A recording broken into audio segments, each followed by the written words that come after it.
Hi everyone, we are experiencing technical difficulties, but please bear with us. Our engineering department and our tech department will be working on getting us back up and running as quickly as possible. As you know, bringing you live safaris from the middle of the African bush is not always the easiest task in the world, but we will be back up, and stick with us because you never know what might be on your screen when we return to you.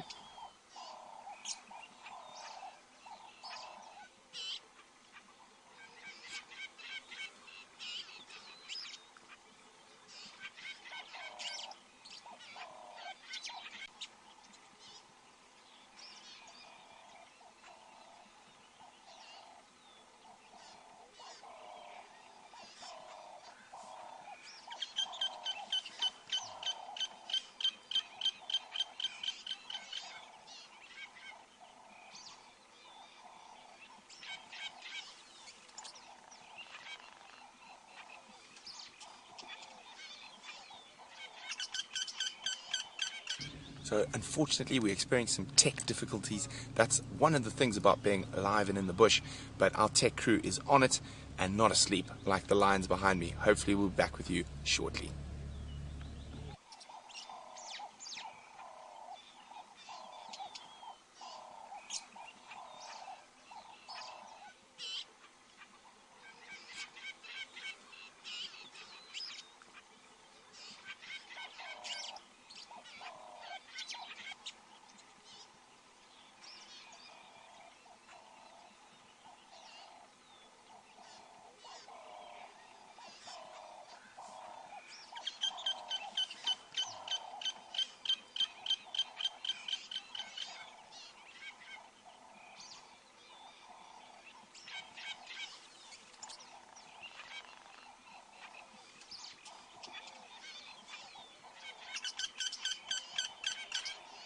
Sorry about this, everybody. Perhaps something has pushed over the Gowrie repeater, just like the elephants have pushed over this marula tree.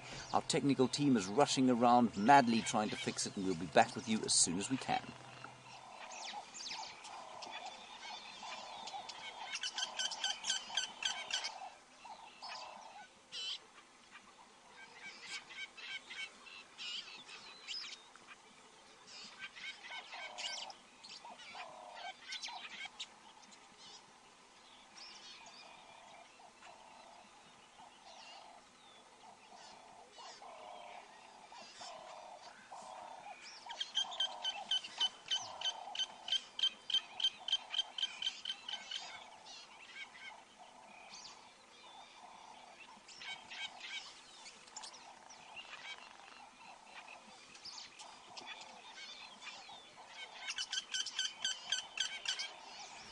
Hi everyone, we are experiencing technical difficulties, but please bear with us. Our engineering department and our tech department will be working on getting us back up and running as quickly as possible. As you know, bringing you live safaris from the middle of the African bush is not always the easiest task in the world, but we will be back up, and stick with us because you never know what might be on your screen when we return to you.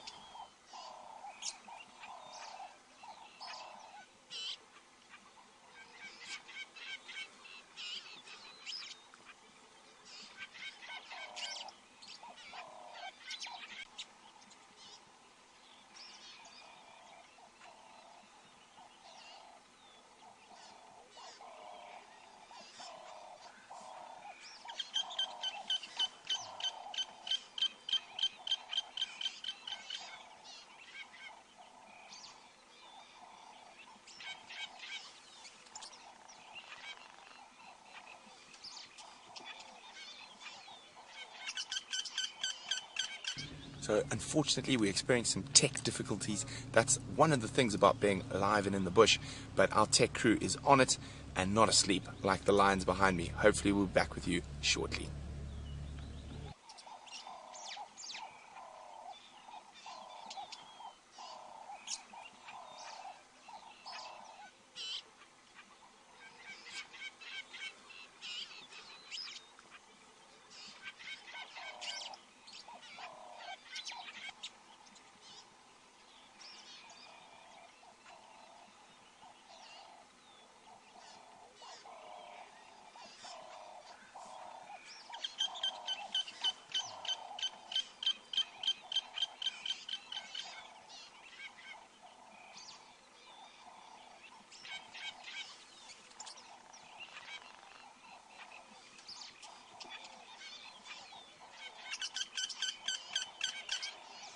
Sorry about this, everybody. Perhaps something has pushed over the Gowrie repeater, just like the elephants have pushed over this marula tree.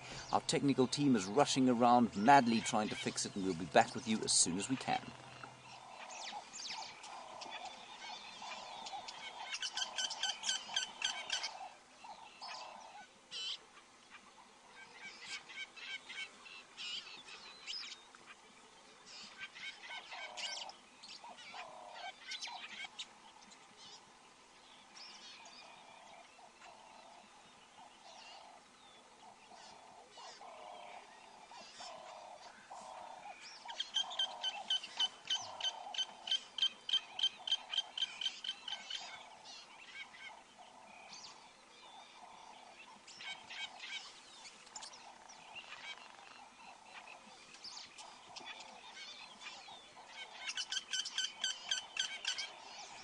Hi everyone, we are experiencing technical difficulties, but please bear with us. Our engineering department and our tech department will be working on getting us back up and running as quickly as possible. As you know, bringing you live safaris from the middle of the African bush is not always the easiest task in the world, but we will be back up, and stick with us because you never know what might be on your screen when we return to you.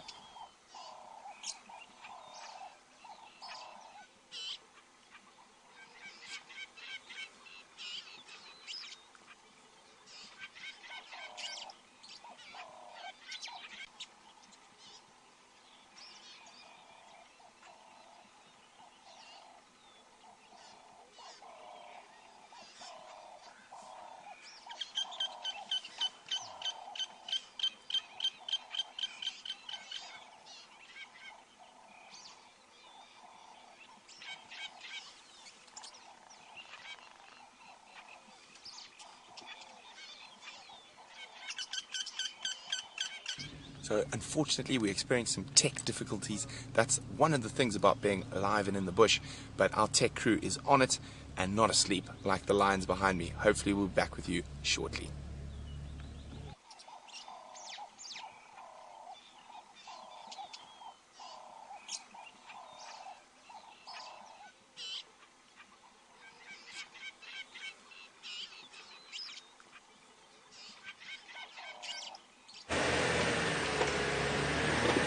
Good morning and welcome back on our sunrise safari. So as you can see, we haven't died of the cold just yet, but we are sort of surviving still, but going at a snail's pace. And we do apologize for the gremlins that keep attacking our system at the start of drive. Jandro is doing sit-ups in the back in order to keep himself warm. I don't have that option. It doesn't really work with a car seat.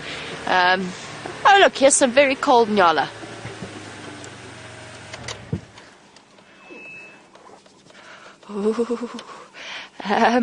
Guys, I'd like to stay with these nyala, but there's a lion that Taxon has just found.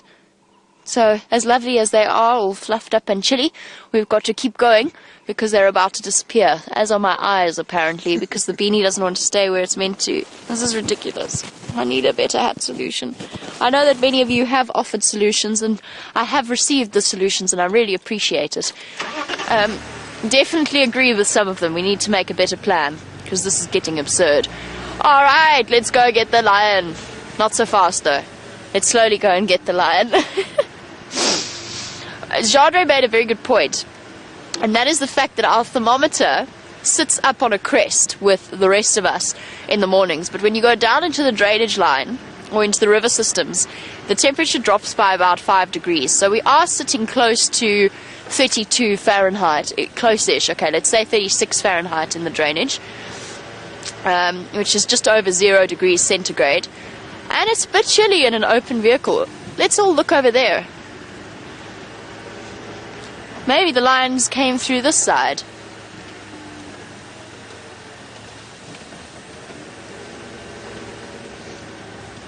Okay, and moving on to get to the lions, let us move on.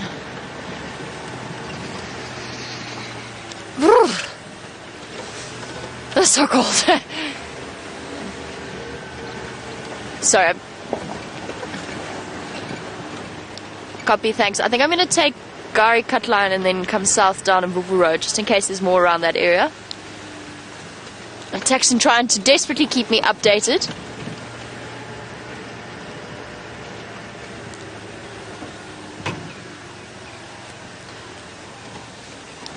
Okay, copy, thanks, Tex. I might go and check where we left them yesterday. Perhaps they left them at Pimpanze and that's where they're going.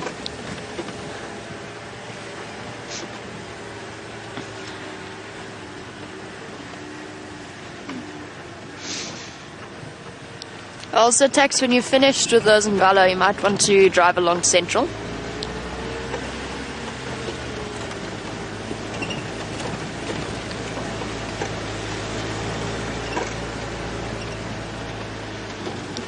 There's a nice sighting just to the east of Giraffe Crossing.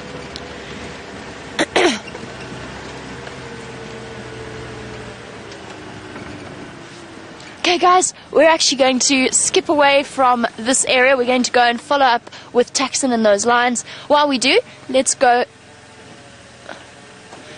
Texan says they're running, so we're going to speed up. We're going to go and find out what's going on. In the meantime, we're going to send you back across to Brent.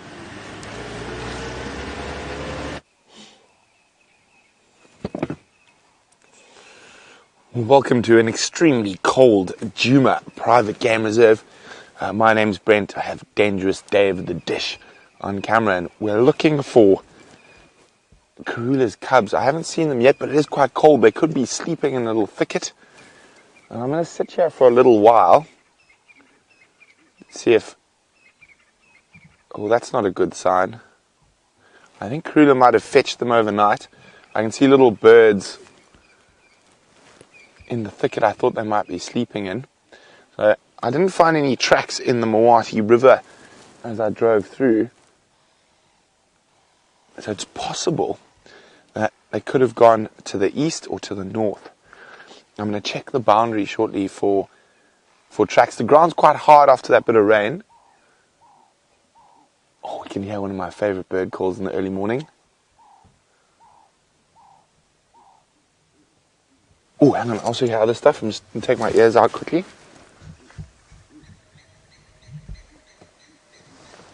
You can hear a Varose or giant eagle owl calling.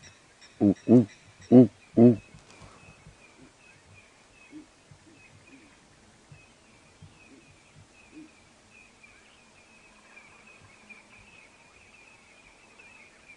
I thought I heard an alarm call as well. I'm just trying to listen carefully.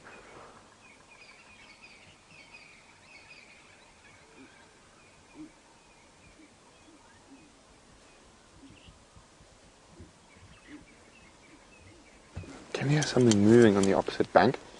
Now the cubs might have moved around a little bit. They could be anywhere around us. And in this general area where she left them, if she hasn't collected them,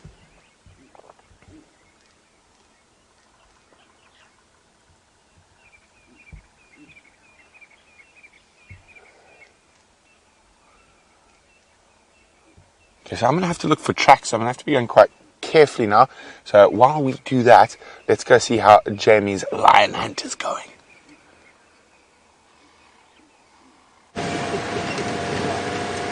I'm driving fast to get to the lions and Herbert just goes, Jamie, we're going to die.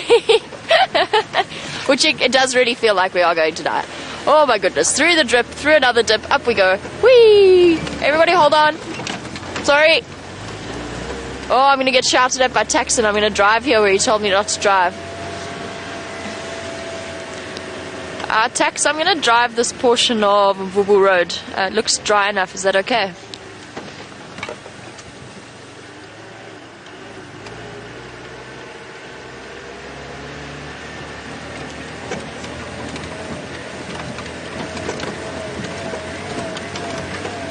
Hey, those lions are running away from us. Okay, copy. My fingers are going to drop off. I'm a little bit worried about my passengers. Ooh. And the lions are running away. Don't run away, lions. Please don't run away, lions. They might be going back to fetch the cubs. where they left them yesterday afternoon, which would be a very good thing because then we could find them there.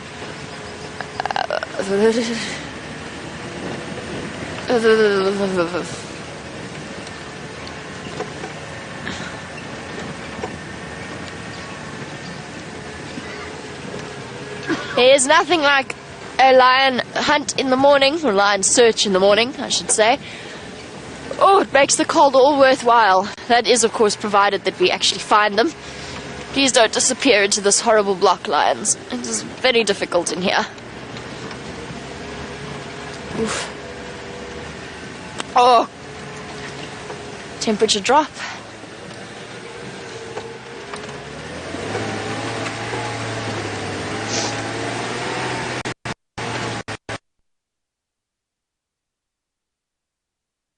Everybody hold.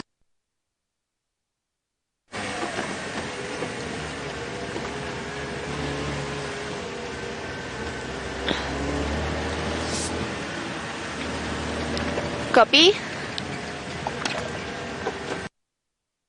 There's 5 of them, yay! All Nkuhumas together, hopefully with all 8 cubs at some point. The taxi can only see 5 lionesses right now, but they might be going to fetch the cubs. We got to race. Oh.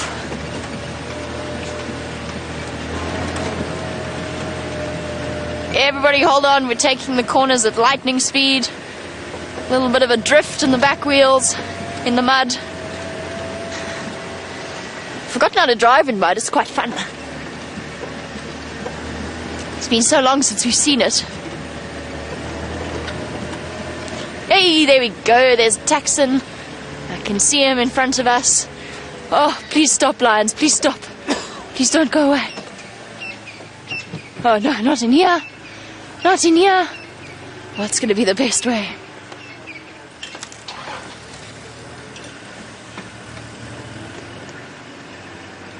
Oh, they're playing. Can see them. Okay, let's stick on the road for now. There is a slightly easier way in. I can see them off to our right. Tawny flashes of yellow. Let me just stop here in this gap. Hopefully you can get a glimpse, the first glimpse of them.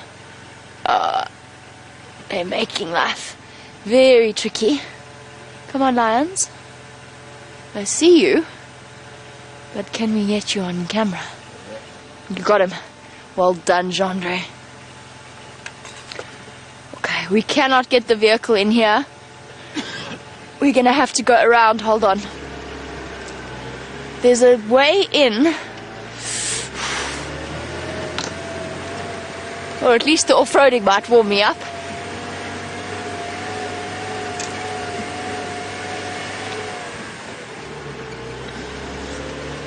And I'm sure, just listening to the Game Drive channel as well, I'm sure Brent's going to be thrilled. He's got an extra set of hands in the form of Mike, helping him look for those cubs. The more eyes, the better. Okay, I'm going to go in here. Let's do it. I'm going to make a plan. Da-dum-da-dum.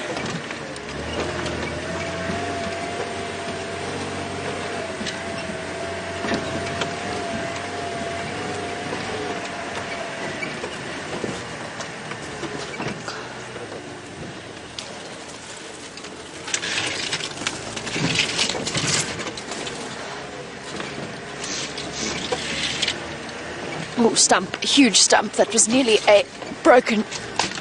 There's a big tree. Oh, I think we did it. You got them still straight ahead, Herbert? Yeah, they're ahead. Oh, yes, there they are.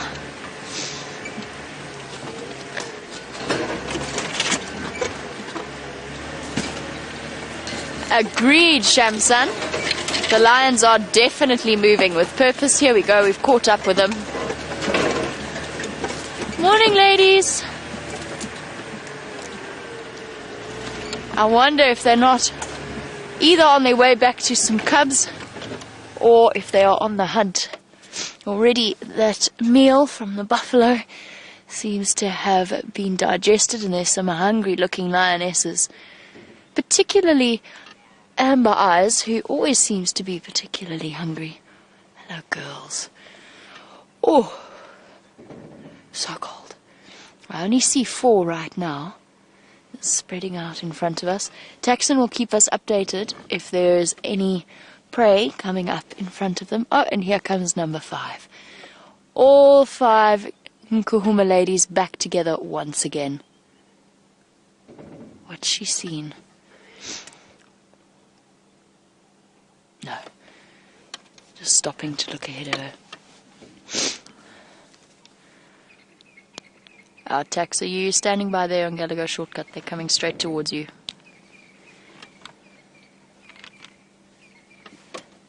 Okay. Let's go get back towards the road and stick with these ladies to see where they decide to go. I think, Shamsun, you're absolutely right. There is distinct purpose to their movements. That's an inconvenient termite mound.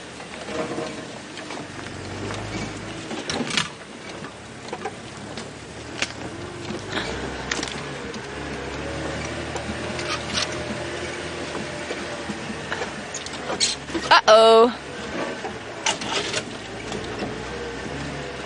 Oh, there's the road. While we catch up with these lionesses and get ourselves back on the road, let's find out how Brent's leopard cub search is going.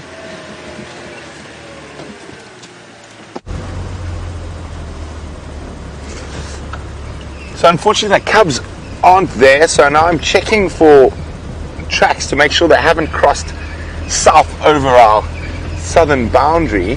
So far, fingers crossed, no tracks yet.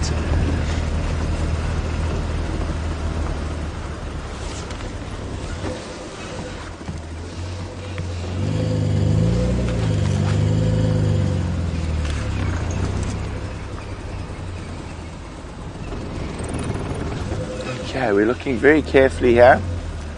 So while we continue our endeavors down in the deep south of Djuma, let's go back to the Nkuhumas with Jamie. Now we've got a scene that we've become so used to with our Nkuhuma ladies, playing with each other as they race along, having a wonderful time. It's usually prompted by the young lioness. She's often the one, the young lioness and Amber Eyes are often the ones that play with each other. And that's something so lovely to see with lions, to see that change in their personality, playful, not fiercely focused on hunting, but just having fun.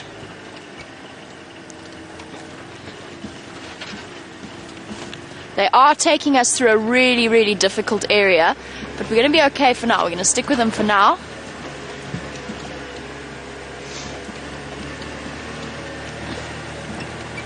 Oh, if they go into that drainage system, I'm on the wrong side of it. Ew.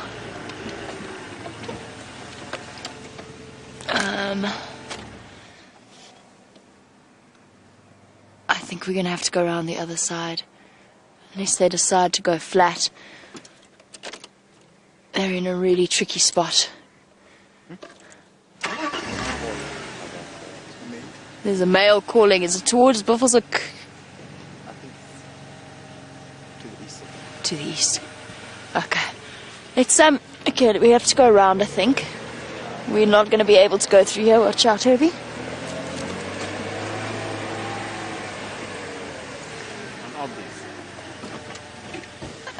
Do you think they'll pop out there? Yeah. Herbert's suggesting that perhaps this might be worth going all the way around to Aubrey's Road in order to find them there. The one thing is, this block is absolutely huge. Let's try and catch up with them round here.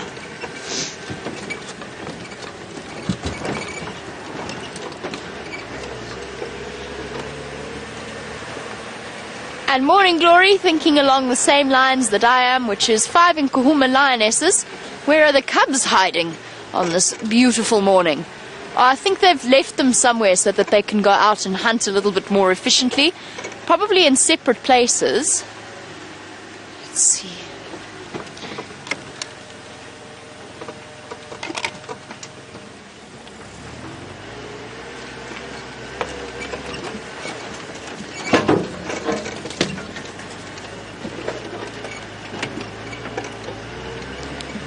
Copy, thanks. So they're still mobile west.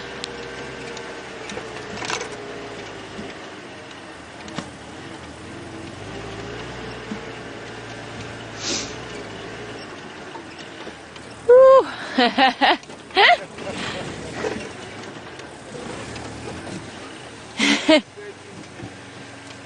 Do you think they're going to cross that scover? Yeah, looks like they will go. You remember where the other day we found that you found that Mafasi is there? Yes. Straight that side. Okay, that open patch on that side. Like the other side. Okay. Sorry, everybody. These lionesses are keeping us on our toes, which is good at this thing and at this on this sort of morning, since it's nice and chilly. Okay, I think it's worth going round to Aubrey's Road and going round towards Voyatella Access. See if they don't pop out somewhere there. We'll go around because I know there's a place where I used to go in where we had them. There's a nice big open area there, and I think they might be heading straight in that direction.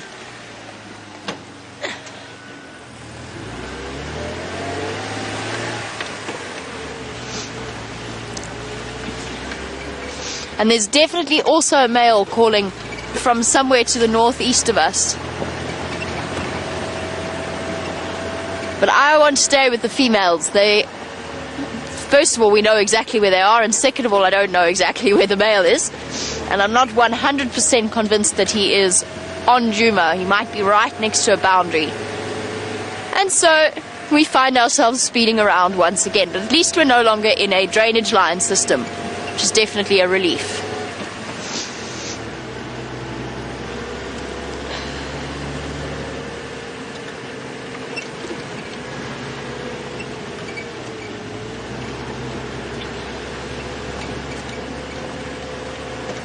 Morning, Impala. You didn't even see the lions that walked past you.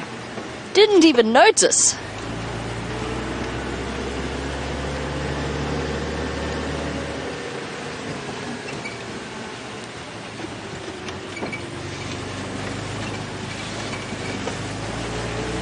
Alrighty. Let's concentrate on relocating these lionesses. I'm trying to decide whether or not I want to go in over here or if I want to go around to the other road. I think I'm probably going to go around to the other road. The only problem will be if they spot something in the block that they want to hunt. Because there are some, as I said, there's some empty bellies there, so there are some hungry looking lionesses. And that even if they weren't hungry, a lion, just like every other animal out here, is an opportunist. If they spot something that they want to try and catch, they will give it a go. Just gives you an idea of how big this section of bush is that we're still racing along here. So while I decide where I'm going to go and search for them, I'm going to send you back across to Brent for an update on his leopard search.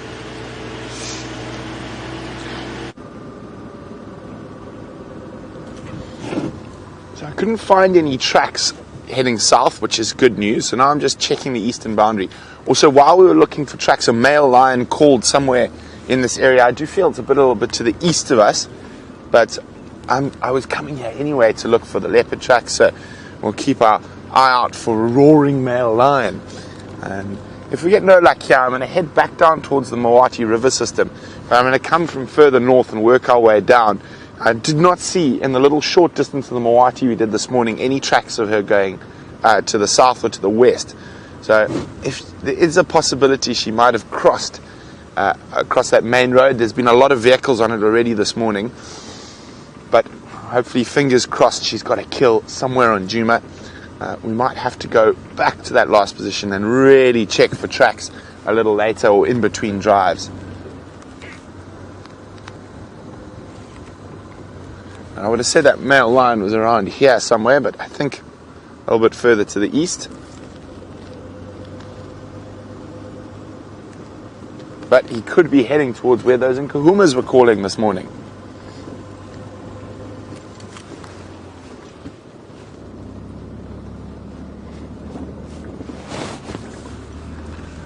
is also very good honey badger territory in the early morning.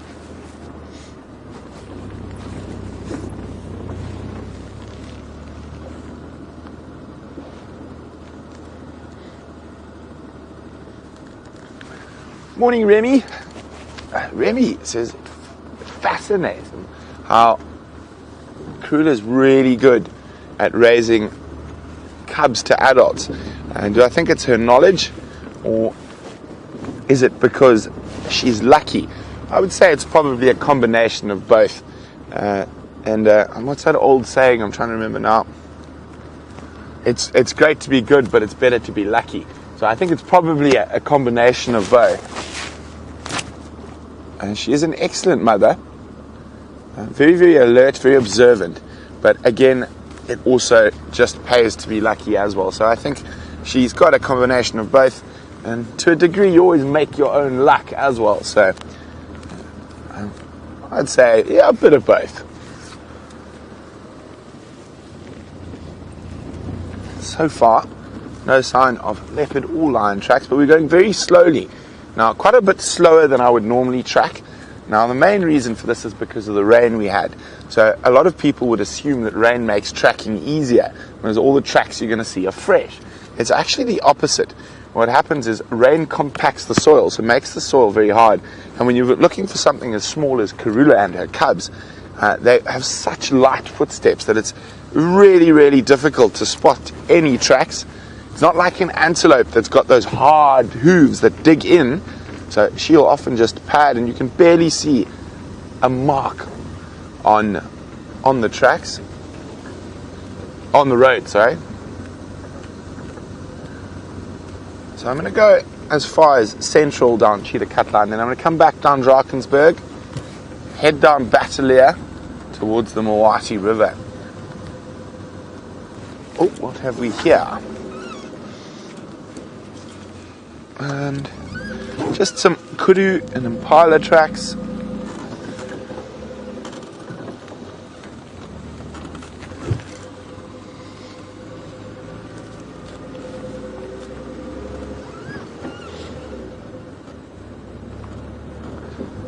Now, when I talk about how hard the tracks are to see, let me show you here, and this is what I mean about the rain compacting. Oh dear, this is quite a challenge now. Since it is so cold this morning, I have lots and lots of piles on top of me. Oh, I'm caught. Where's that caught on? There we go. And double blanket and jacket over the legs. So now, if we have a look carefully, you can see the indentations also sort of an impala running here, and you can see how they've broken the surface. Now, like a leopard or a lion, even when we've got shoes on, we do not have a hard sort of sharp point like an antelope does. So let me give you an example. So now this is from the rain. You can see how the sand's been compacted, and I probably weigh more than double what Karula does, and I'm only spreading my weight on 2 legs, not 4. And I bet you won't even be able to see a track as I walk past on the hard ground. So let's go like this. So if I'm walking slowly, like a leopard does, can you see anything, Dave? Nothing. So that's what I'm talking about, how hard it is to track after the rain. And that's why I'm looking for literally half the time the tiniest little something like that. Just a little thing like that. There might be just one little bit of loose gravel where I can just slightly make out the shape of a leopard's track. And quite a lot of it's, you really got to be lucky enough to spend a lot of time tracking to see just that faintest little edge that'll lead you to those cats. So after the rain, you'll notice we do generally, when we're tracking, drive a lot slower than we do when it's very dry and the tracks are much easier to find. Okay, let's continue our search.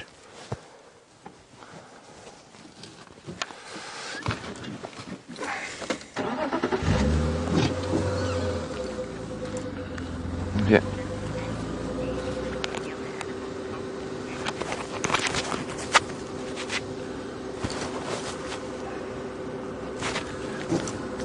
Now, Ali's wondering, do we monitor any of the animals' health or movements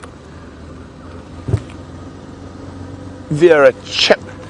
We don't. The only animal that's monitored presently at the moment out of the big cats is young Sindile, and he's got a collar on. Now, those chips, there's probably not been enough research done on them. Also, their signal isn't very good. There has been some stuff saying it could negatively affect the animals in the long run with cancers and things like that. But also, these are wild animals, and it's really, really disruptive to put a chip into it, because you've got to dart it, you've got to sedate it, and every time you dart a wild animal, there is always the chance it won't wake up. It might have a negative effect to the drugs, and you never know. So we don't.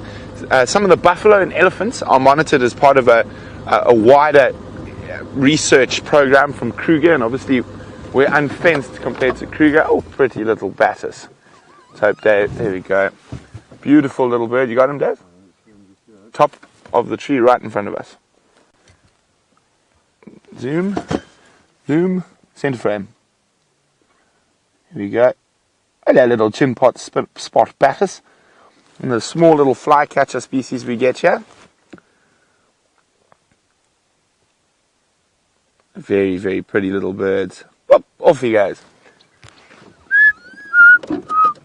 So, I mean, it is possible, and also a lot of that stuff's normally done in closed reserves. When I talk about a closed reserve, is that it's a fenced reserve, so there's a finite number of, say, lions or things in there. But we're in a big open system. We're open to the Kruger. The animals migrate, move, get killed, and from a health point of view, unless there is sort of a major injury that's been caused by humans, they've been hit by a car, they have a snare, we let them live out their life. So even though we might find a leopard that's wounded and sick and dying, we're not going to interfere. We're going to let nature take its course, because we are in a natural system. And hello, kudus. Little bachelor group of kudus.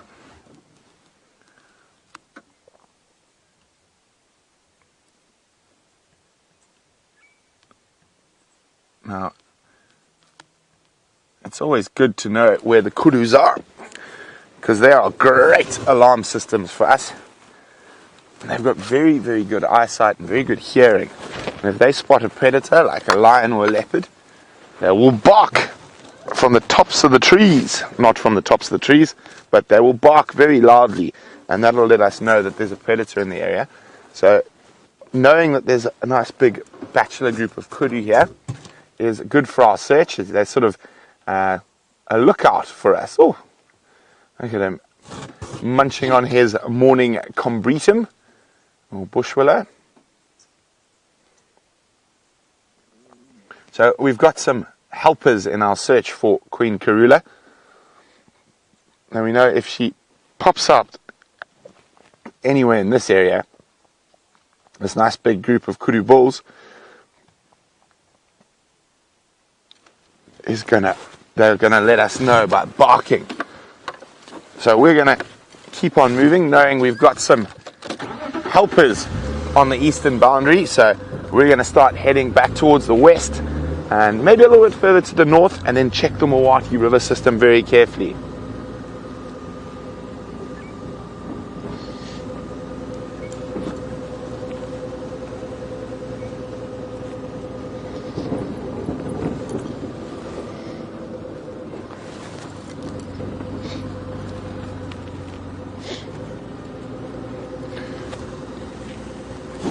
Morning, Yankees girl. On yesterday's sunrise safari, we saw wild dogs, my favorite animal, and she's wondering where they relocated yesterday. They killed an Impala in the property to the north of us, and I just heard now that someone is following their tracks, also unfortunately quite far north of our northern boundary. But with dogs, they might pop up anywhere. But I think with all the lion vocalization happening around the Djuma area, they might not want to come too far down this way. Wild dogs are not fans of lions.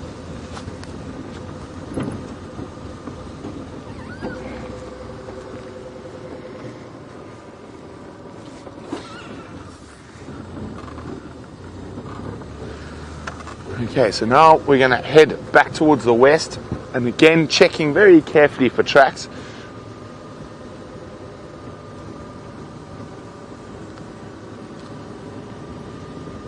It is a beautiful, beautiful morning.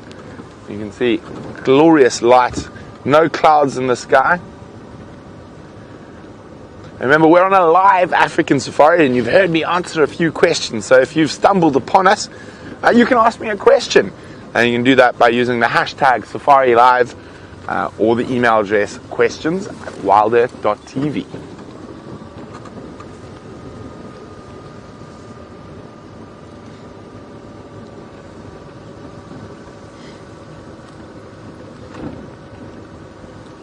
Okay, so whoa.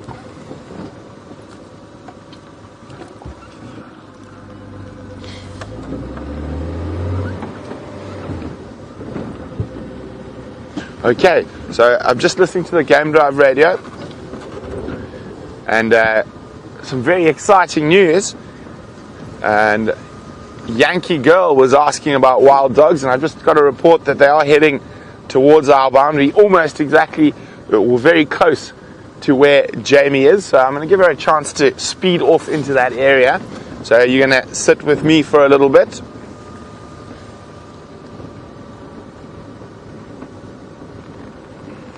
Okay, so you're going to stick with me while we keep checking for Queen Karula.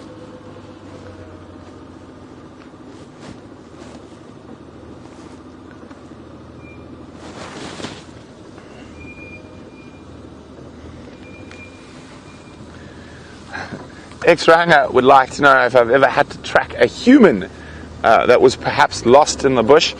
I've had to track quite a lot of humans in the bush, but unfortunately they weren't lost. They were up to nefarious deeds. So yes, I have tracked humans quite a bit.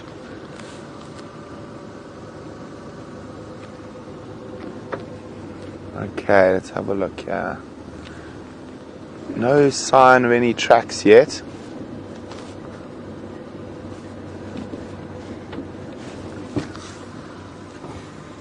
But also, while we're looking, it's not only looking at the ground, we're checking and around us, we're looking in trees. And so far so good that we haven't had any of Karula's tracks crossing to the south or to the east.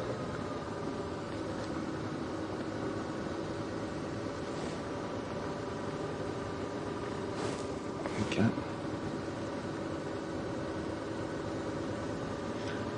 So I'm just listening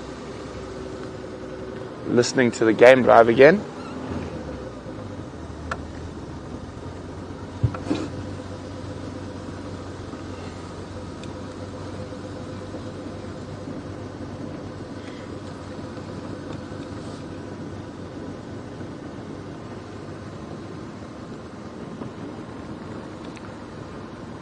Okay, where could you be, Queen Karula? Well, the nice thing about the bush is, while we're looking for leopards, we can see lots of other interesting creatures. And so far, no tracks. So I'm going to start slowly, as I said, heading down towards the Mawati River system. Then I'm going to drive the Mawati River system. If I still get no luck, then I'm going to go jump off and go take a walk and see if I can find exactly what direction Karula and the cubs went.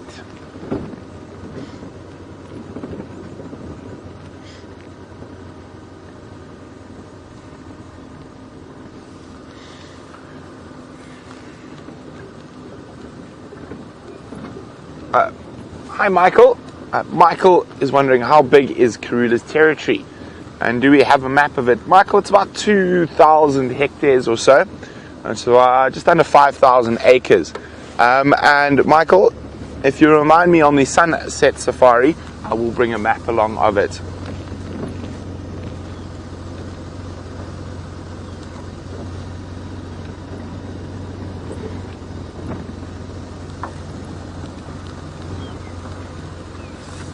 Okay. Ooh. So as you remember, I said we're looking for that slightest little track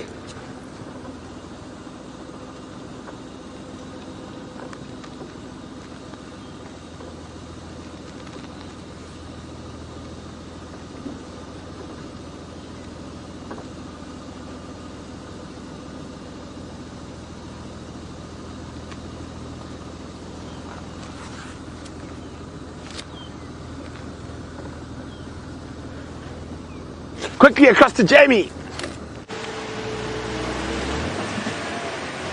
Things have changed. Look what we've got. This is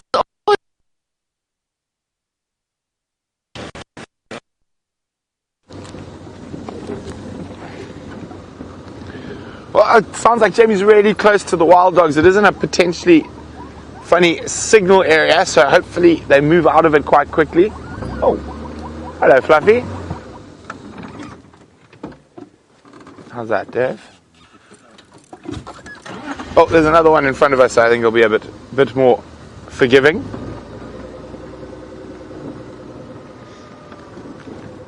So there's some waterbuck up ahead, but I'm still looking for Queen Karula's footprints. There's a nice, actually big group of waterbuck on both sides. I'm just trying to find one that's not obscured by bushes.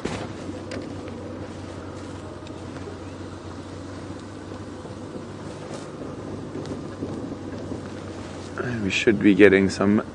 Here we go.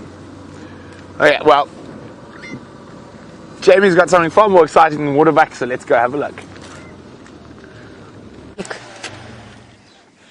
There they go, there they go. The wild dogs on the move. There is nothing more exciting than something like this. A sighting like this. Okay, they're going back towards the road, so we can too. It is really, really tricky in here. It's the worst possible place. Oh, as you can hear, to have a wild dog sighting, but we're going to try and keep up with them. Taxon's also back on the road, so he'll be able to help us. It's the three of them again, the same as yesterday morning.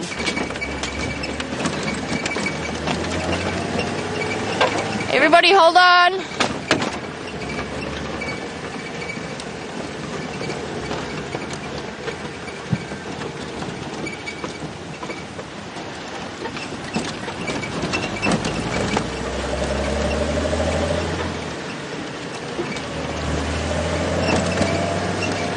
They're changing direction all the time, as they always do.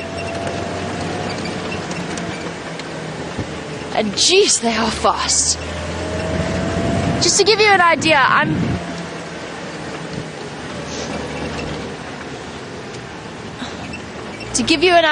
of just how fast they're going, I'm speeding in third gear, racing along, and they're still ahead of us. Here they are, they've stopped.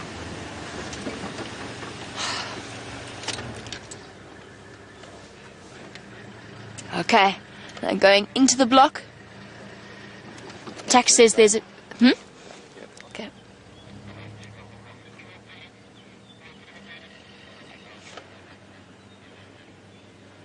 Okay.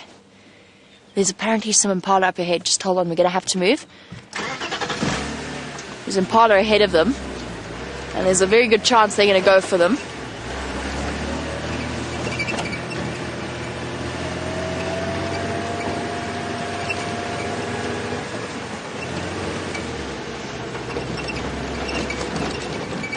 I think they're going to pop out towards the open area, which is exactly what we want. There's three of us vehicles speeding along, racing to get to the Impala that are just up ahead here. Because Taxon moved a bit further along and he saw them. There's nothing more exciting than a wild dog chase. They're incredibly fast, they're difficult to follow, but at the same time phenomenally exciting.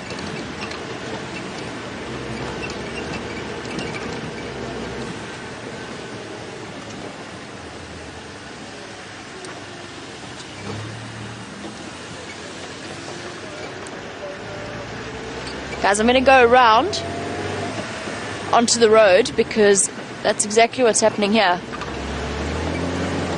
Hold on.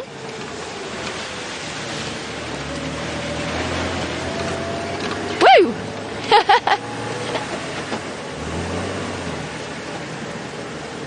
Oh no! No, no! Wild dogs! Hi guys!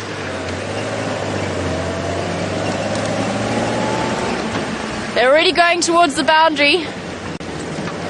Back to where they came from. We think this is part of the Sabi Sands Pack, which is denning off to the west of us.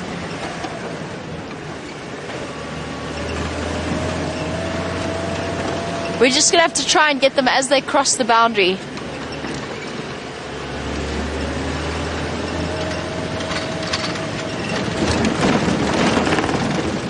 Early morning wild dog chase.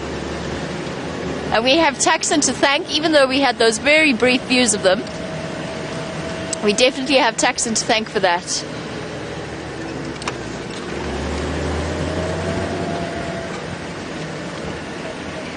They are racing towards Triple M, and they're going to disappear into Simbambili. I'm just going to get hold of the guys in the west. Morning stations, if anybody can copy me, there's 3 Dutch making their way from Vuurtela main access west towards Simbambili.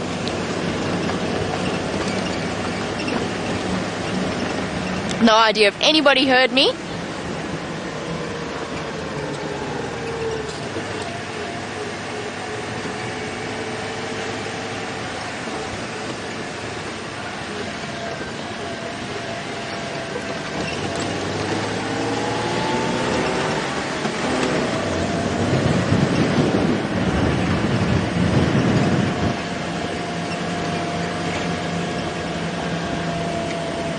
Okay, there's some very relaxed looking Impala off to our right. We can't stop for them.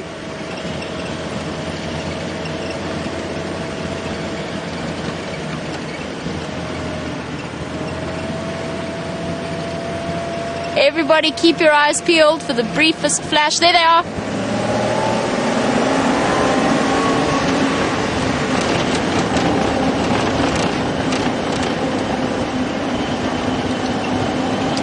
Got them straight ahead of us. My eyes are streaming, my nose is running.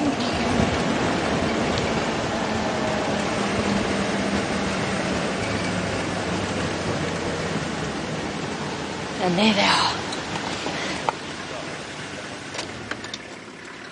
There they are.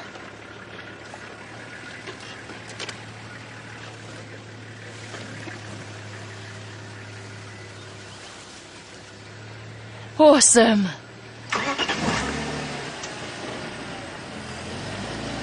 Awesome, awesome, awesome. And even better, Abel is controlling this sighting for us on a boundary, which is always the nightmare. Phew!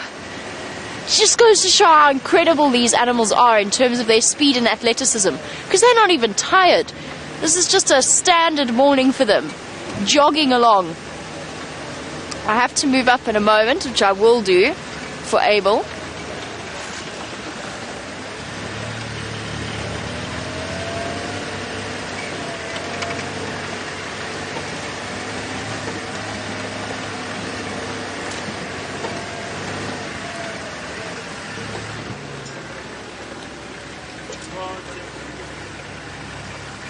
Okay, we're going to race ahead.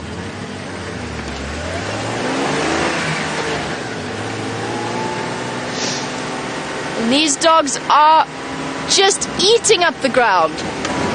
Sheer stamina. I'm racing in 3rd gear.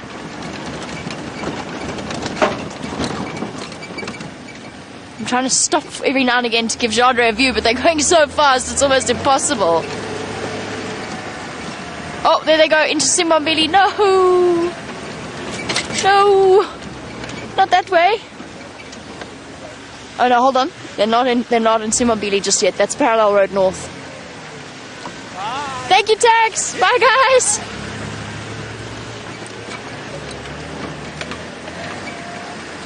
I think we are on... I'm having a moment of paralyzed doubt. Oh well. Heat of the moment and all that. I'm pretty sure we're on Parallel Road North. On the boundary of Simbambili. Yeah, we are. Phew. Thank goodness.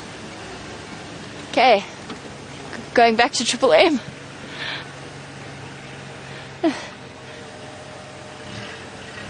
Back to Triple M, I think. Sorry, Jandre. Awesome. Doing it. And Jandre does, our cameraman and Jandre do a fantastic job of keeping the camera on these animals. It is so, so tricky. But it's also what makes them as exciting as they are. Now there's a whole load of people now racing to the sighting, as is bound to happen when they hit a boundary road, because everybody can drive here, but I think they're going to pop back out onto it. Uh-oh! Holy moly! Bye! See? It's all of us. We all go completely mad.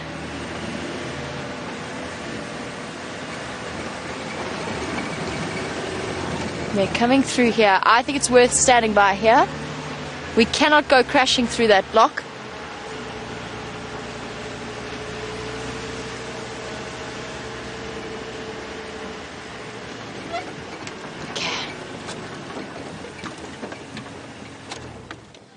Okay, everybody, I think we're going to pull out of the sighting. There's now about 5 vehicles on their way from every direction. There should only be 3 vehicles in every sighting.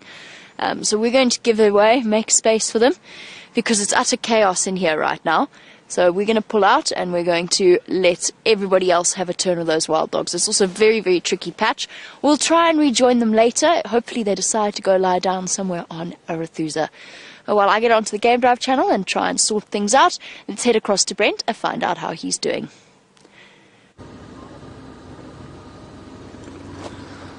So we are still searching very slowly and very carefully for any sign of Queen Karula. Okay, so still no tracks. Okay, we're going to have to go through the bush willow arch, which means Dave's got to use his hands on cold steel as a form of torture.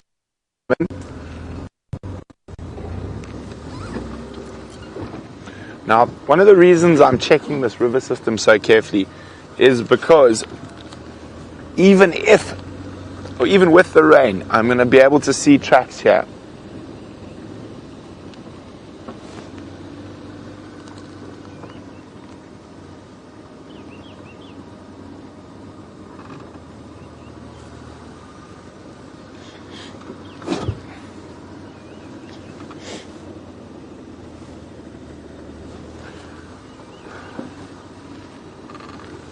Hi Eric! Now Eric's wondering, how long will Karula's cubs stay with her?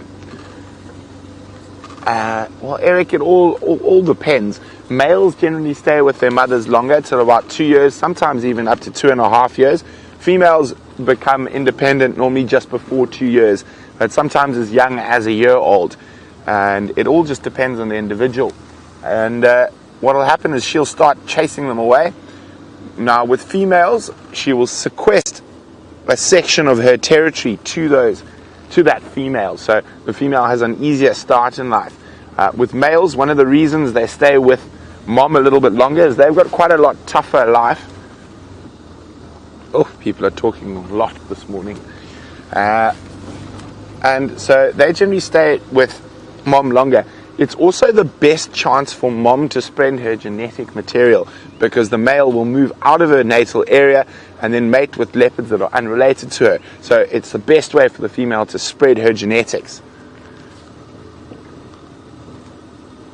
Okay, so we've still got no sign of any of those leopard tracks. So I'm slowly making my way back to that area, and I might take a little walk there to see if I can get a direction. As I said, the tracking is really difficult after the rain, but it is really beautiful driving down the Mawati riverbed in the early morning. Slightly chilly because we are very low, but beautiful.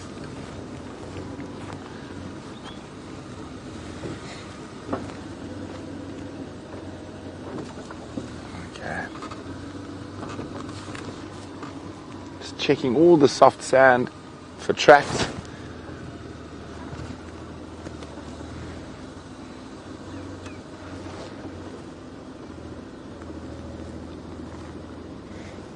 But so far, just antelope tracks so far.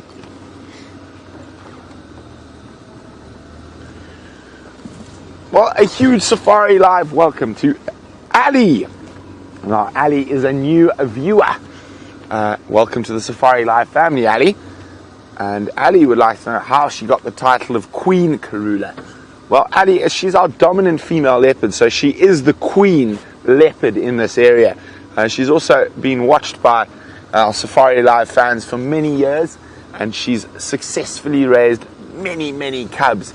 And normally cubs have about a 70% mortality rate, but she's managed to, I think as far as we know, she's only lost 2 cubs over her entire breeding life. So that's very, very, very unusual. Most times they do lose a lot more cubs than that in the first year. Or once leopards get to a year old, that mortality rate drops down to about 20%.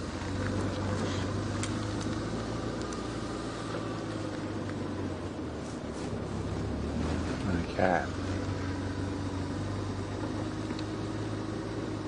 So we had that female leopard and cubs on yesterday's sunset safari, not far from here, but on really hard ground.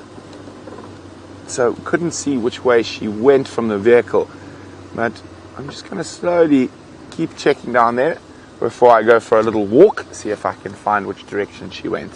So it's always easier to see tracks on foot, obviously a bit closer to the ground, and even walking speed you can slow down. And I'm in first gear, and without touching the accelerator, this is about as slow as we can go.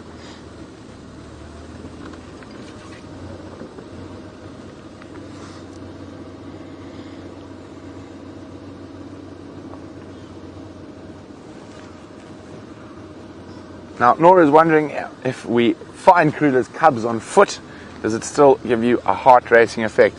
It definitely does, Nora. Karula's quite nice on foot. She's not as snarly and growly as her daughter Shadow.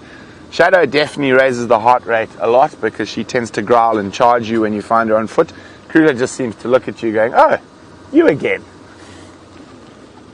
Okay, now this is a favorite crossing spot, so I'm going to go very, very slowly. All I've got is hyena tracks here. Oh dear. Now I've joined where I drove in this morning. You can see my fresh tracks coming in here. And I've already checked this section. But I'm just going to check carefully again.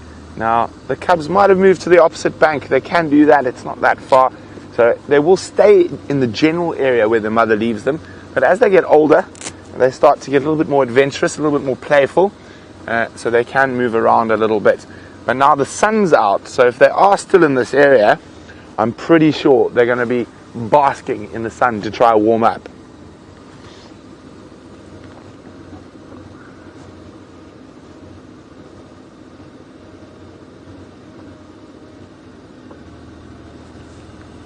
But I didn't see any tracks of them crossing. And I didn't find any tracks of her crossing the southern boundary, so she could be in this area here. She might have made a kill.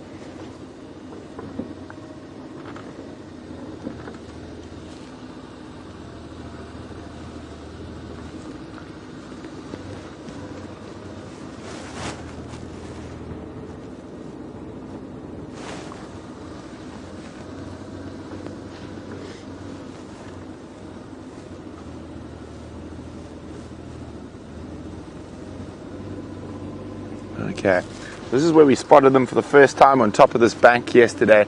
I don't see any sign of them here. I'm going to do a quick cruise past, make sure we didn't miss any tracks when we were very cold in the early morning. I don't think we would have in this soft sand, but double check, and then I'm going to turn around, come back and go for a walk.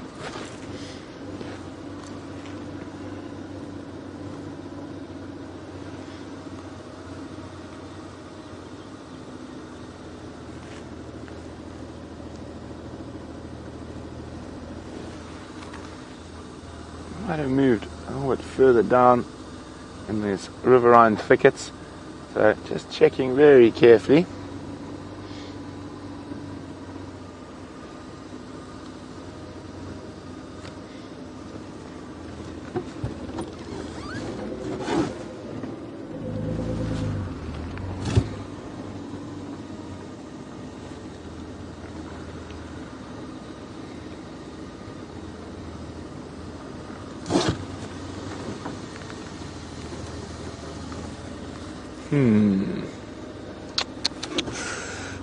Time for plan B.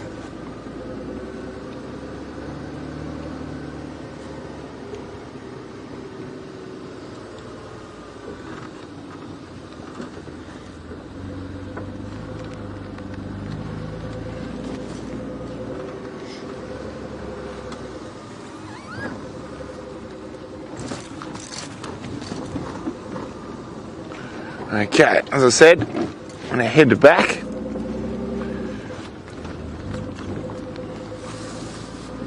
Up the Mawati River.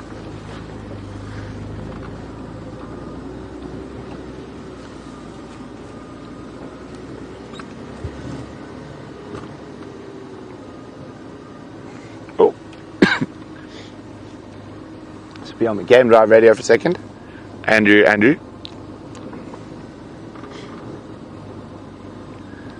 Andrew, I had Ngala audio probably 500 meters or so to the east of Mumba Junction in Torchwood, in that area, a bit earlier this morning.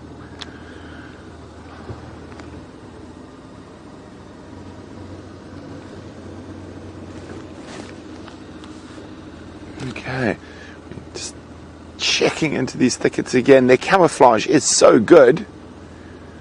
They might just be watching us. But my gut, which I trust when it comes to finding big cats, is telling me that Queen Karula has moved them.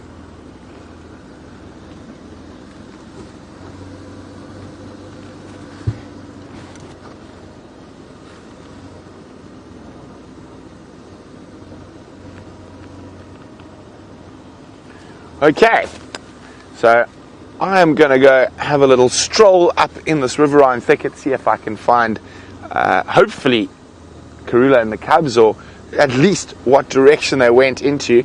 So while we do that, I think Jamie is going to go look for those lions again. So let's go see how that's going. That is absolutely my plan. It seems as though Brent read my mind in terms of whether or not I was going to head back to find those lions. That's exactly what I'm going to do. And we're going to keep listening to the Game Drive comms in case those wild dog decide to come back into our area.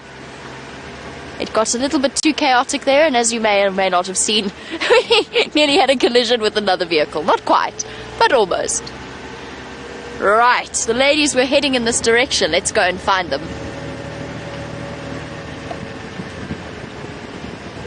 And Michael, with absolute pleasure, because of course you would have seen me picking up the Game Drive comms, trying to talk, trying to drive, and trying to talk you through the sighting as well, which is always, wild dogs are always chaotic. It's exciting, gets the blood pounding, except now I'm frozen from the sort of come down from the adrenaline. But Michael, absolutely, I will explain. So our Game Drive channel is basically a method for us to A, coordinate the search for an animal, and B, once we find the animal, control the sighting. So we only allow 3 vehicles in under the best circumstances. If it's cubs or something similar, then we change that, we drop that down to 1 or 2 vehicles at a time. Obviously we want to try and get the best experience for everybody's guests so they can enjoy it. We also want to not all search for the same thing in the same place. It's far better to spread out. However, we have different channels because we work in different parts of the Sabi Sand. We have different channels that we use. So we have to cross from north to west or from north to east or vice versa, whatever it happens to be, to communicate with everybody around us. What happens when you get to a boundary line is as the animal's approaching the boundary, you call it in on the other channel so that everybody knows they're on their way, so that when you get there, you can do a switch with everybody else and they can take over when they cross. Otherwise, what happens is the animal goes and it disappears off onto another property and then they can't find it, even if they can traverse that area. So that was what was happening there. It's just coordinating who gets to go into the sighting. It's always a tricky business on a boundary line because it's being controlled by one channel and then you've got to switch it to the other channel and coordinate that smoothly. So that's essentially what the Game Drive channel is for. We don't speak in code, we just speak in Game Drive lingo. But often you'll find that we just speak straight in English. We don't necessarily have to use the local names for the different things. Just waving goodbye to Mike, who's driving towards the gate. So it is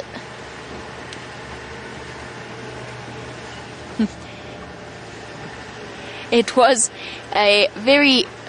it's always a very not a complex process. You try and keep your words as concise and as simple as possible so that you don't fill up the game drive channel with needless chatter. Make sure that you are coordinating what's going on. I'm trying to think if there's anything else that needs to be explained about the game drive channel. You say where the animal is, if you find a sighting, where it is, what it's doing, and if it's walking, what direction it's in, and that you're going to stay with it. That's the sort of thing that we use the game drive comms through. For us as presenters, both the final control and the game drive comms come through one earpiece. So we're usually listening to at least 2 conversations at once and maintaining our own. So sometimes we get that slack-jawed listening expression.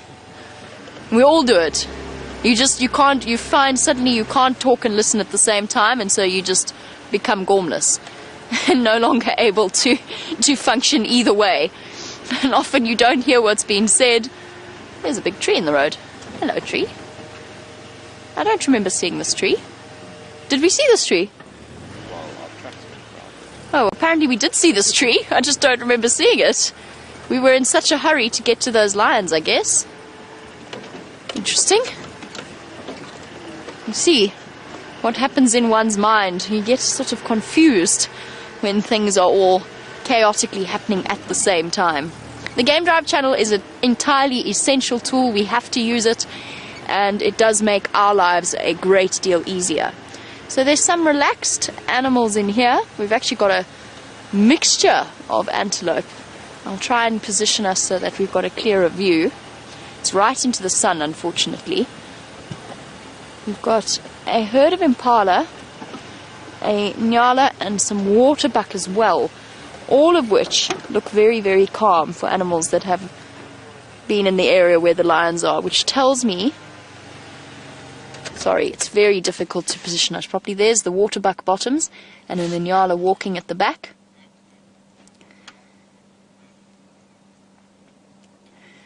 And impala.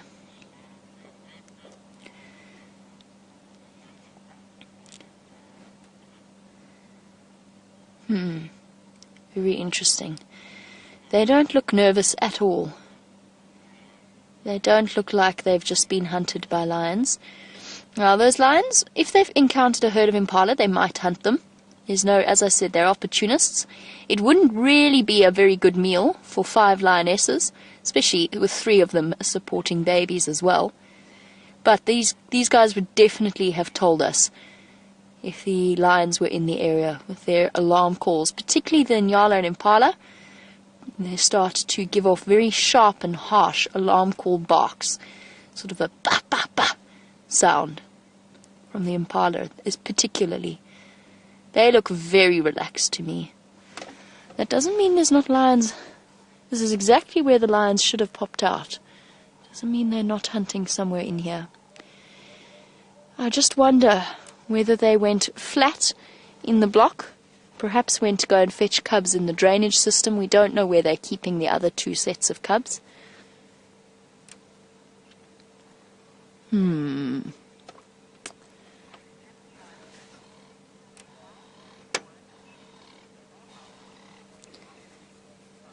Now, we spoke about the fact that the lions might have been going back to cubs in the drainage system. And Francis, no, the mothers actually generally don't stash them all together. They tend to keep their cubs separate, particularly, obviously, when they're small, because when they're small, they're very vulnerable and they're not quite able to sort of not survive, but be resilient to the attentions of their older cousins, because lion cubs are very, very playful, but things can get a little bit rough and out of hand, particularly when the mothers have to leave them, so they're not there to monitor the situation as to what's going on with their little cubs. So what they'll usually do is they'll keep them in separate places, and then they'll all reunite at a kill site when they are old enough to start being brought. That will change completely as they start to get over 2-3 months old, when they will be kept together. They will stay together, and they will form those bonds that will stay with them for the rest of their lives. So they definitely will start to keep them together, but not just yet. Our cubs, the age difference at the moment is still too great. Obviously that age difference will stay the same, but it'll become less and less significant as they grow older. Go forward a little bit. Brent spoke this morning about how difficult it is to see tracks once it has rained. It's especially, I very kindly, well, not very kindly, I offered to give Brent my hat because he couldn't find his cap. I now regret that decision rather wholeheartedly because I can't see anything. And it's definitely warmed up significantly. I'm loving the temperature at the moment. Oh, thank you, Jean-Dre. Should we do two? Oh, that's very kind of Jean-Dre. This is now going to be very interesting. Should we see how this goes? Let's try to do. Yes? I feel like I'm a style icon right now. One massive hat.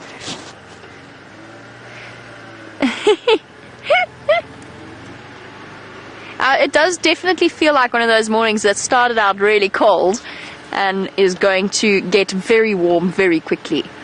I'm feeling much better now.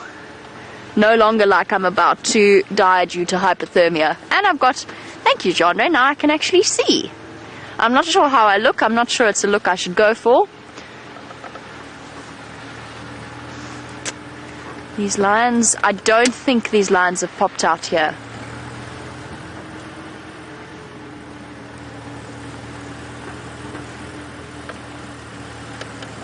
And Anne, yep, that's exactly what it means. None of the lioness will stay. Sometimes they will. That's why we keep seeing them in 2s or 3s. Oh, I thought that... Sorry, for a second I thought that oxpecker on that Impala was an injury. Just out of the corner of my eye.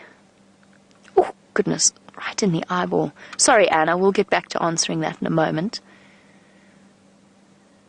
That oxpecker was sort of sitting on the side of his face, and out of the corner of my eye, straight into the sun, it looked as though he'd been injured.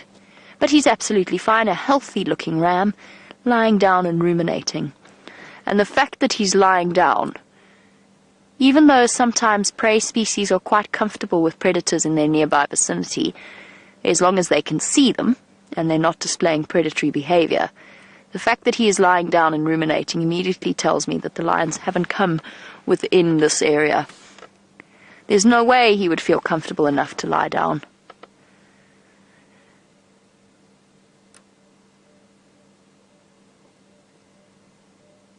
No alarm calls either. I think our lions have gone to lie down. Right, so Anne, yes, the cubs are left without babysitters, without a mother to take care of them. Sometimes they'll come and go without the rest of the pride. However, when all 5 of them are together like that, we can clearly see that they've left their cubs all alone in separate places.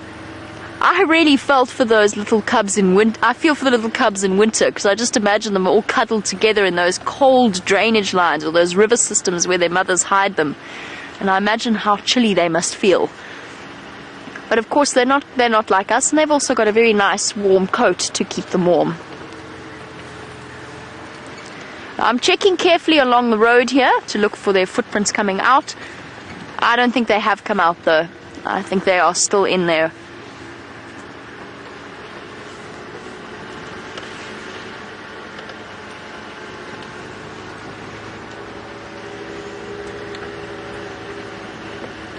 It also is interesting, just by the way, we're on Aubrey's Road. For those of you who are spotted hyena lovers, as I am, we're on Aubrey's Road, which is where they've had den sites in the past. There is not one single hyena track coming through here. So again, we're sort of maintaining that constant check of the hyena dens or the old hyena den sites. And I think because the lionesses have spent so much time in this area, the hyenas have just decided to move out. We saw them yesterday, or at least Brent and all of you watching on the back of the vehicle saw them yesterday at the kill site.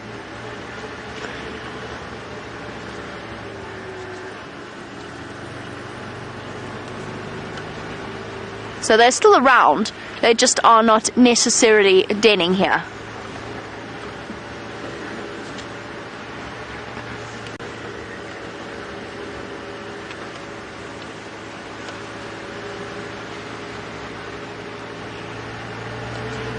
And while we look for our lions, and of course We've also got Herbert on our team. Herbert is still walking in the middle of the block searching for them.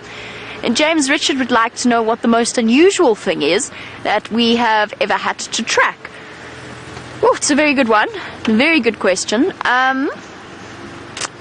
What's the most unusual thing I've ever had to track? I found it quite entertaining and a learning experience. The few weeks where we had all of those very pregnant kudu cows, part of the same herd, and I spent quite a long time trying to keep track of them each and every day. So that was an interesting experience. You don't often track antelope, although it's a very, very valuable learning experience in terms of trailing something. What else is unusual that I've had to track? Honestly, James Richard, I don't think there's anything else that I would consider unusual. I've never had to track something like a honey badger or tracking the traditional big five plus cheetah and hyena. We do on a fairly regular basis. I wouldn't call it unusual. Mike, go ahead. Sorry everybody, someone's looking for me on the Game Drive channel.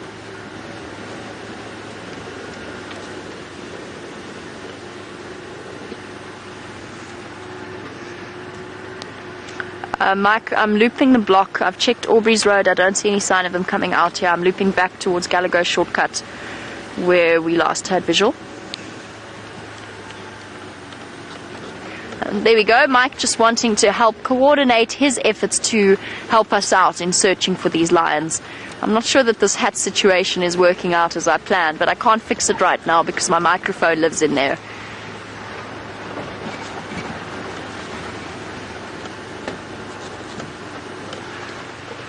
Lions. Just want to double check that they didn't change direction and come back out onto this road. I'm also giving more thought to JR's question about whether or not what the weirdest thing is I've ever had to track. There's something I would love to do. I don't know if I would consider it weird, but I would love to go and track animals in other parts of the world. I'd love to see what it's like tracking a bear, for instance. Or maybe something like a jaguar or a tiger. Although I think I'd actually be quite, I don't know, I think I'd be quite nervous of tracking those animals because I don't know them. I know that I can read animal behavior, but I don't know those animal species. Like I know our lions and our leopards and elephants and so on.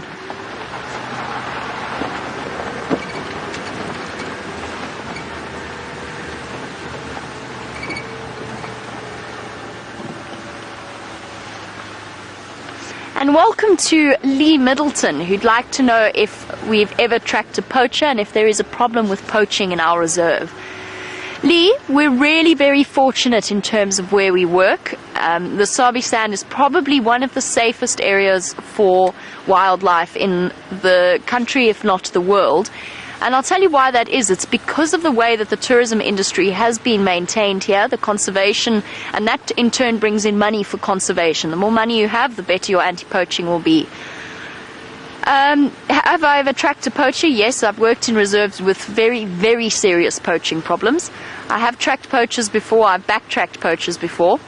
And we have actually done training exercises, or I've done training exercises in terms of tracking poachers and all of the tricks that they can use in order to not be tracked. It's a scary thing, and it's not something that I'm not trained to be an anti-poacher professionally, and it's not something that I enjoy doing. So I have worked in places where there is trouble with poaching. I'm very, very happy and fortunate to work in an area now where we have incredibly professional anti-poaching methods. I'm not telling you what they are, obviously I can't. First of all, I don't know most of them, and second of all, it is sensitive information. But we are very lucky here. And there's different approaches by different reserves. Also caught just putting up camera traps randomly. I've caught poaching teams on camera before as well, which is really helpful because if you can get a good definition of that, we didn't get their faces, but we certainly got their shoes, so then you can look at tracks and shoe prints, and we also got the type of rifle that they were carrying, which then will act as evidence if that rifle is ever confiscated in some manner.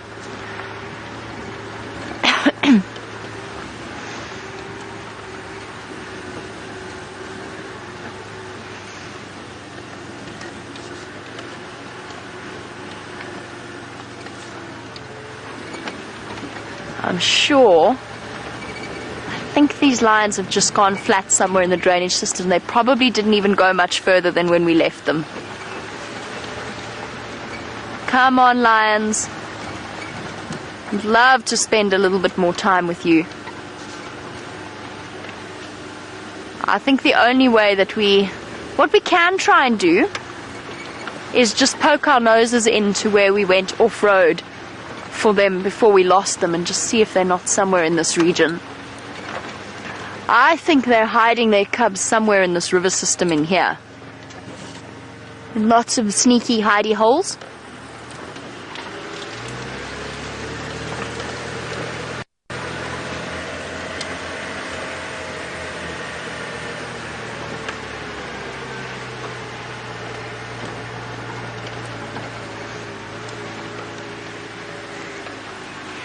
A very warm welcome to Kevin, who is a new viewer and would like to know, when we are tracking, do we ever carry calls with us, or do we imitate, and what's the strangest animal call that we can do?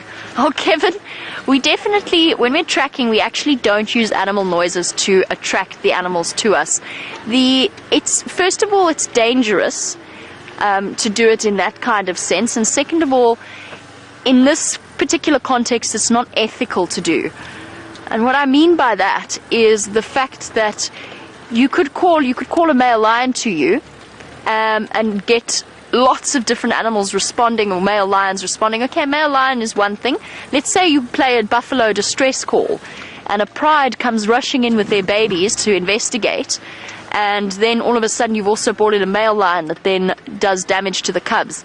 It is something that needs to be done very carefully, and is a technique that's used by professional researchers rather than us when we're tracking. All we do is follow their footsteps. However, I do feel as though I do a pretty mean pearl-spotted owlet impression, and those little owlets, you can call towards you. And that sort of goes along the lines of...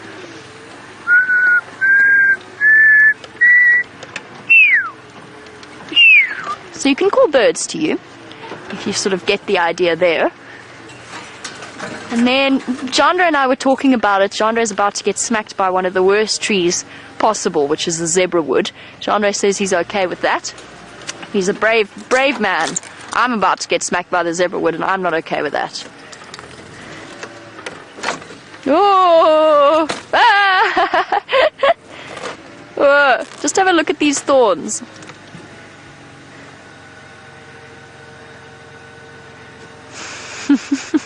This is not okay. Chandra, I'm concerned about your safety. Ah! Oh my goodness. It's quite alright. You're right there, Chandra. Well done. Right, so now that we've officially managed to keep both eyes in our skulls, back to Kevin's question. The best imitator of all of us is Brian, the cameraman. He can do some really incredible imitations. He's really, truly fantastic at it. I don't quite claim to have the same level of skill that he has. He's truly marvelous, and he's had hornbills, ground hornbills respond. He's had the black-bellied bustard respond. I can also do a monkey alarm call impression, but that sort of only works about 50% of the time. The other part of the time I sound a little bit like Donald Duck, as does Chandra. Chandra and I fall into the same boat there.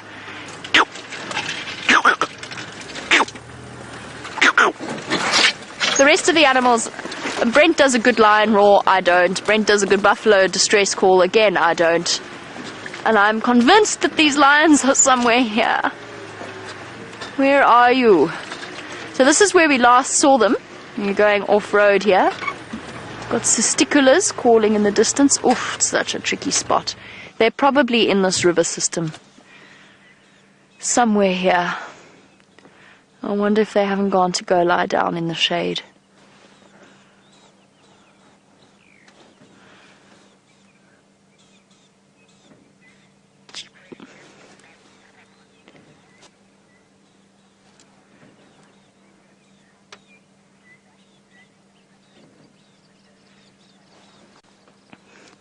course. Maggie in Australia, talking about tracking, and I do just want to go for a little bit of a stroll around here, just very carefully poke my nose up over some of the drainage line systems. But before I do, in answer to Maggie's question is about tracking versus backtracking, and she wants to know what the distinction is.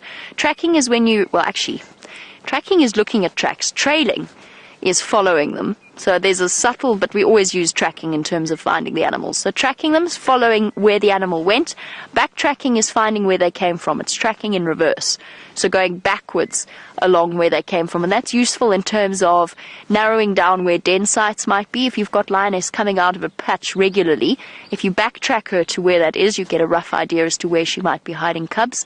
Vice versa for leopards and hyenas. And you don't really backtrack things like elephants or anything else, but backtracking can be useful just to build up a picture, because that's what tracking's about. It's about finding the animals, but it's also about building a picture in your mind as to what has happened while you've been away from the bush or while you've been away from an area. So that's the distinction between tracking and backtracking.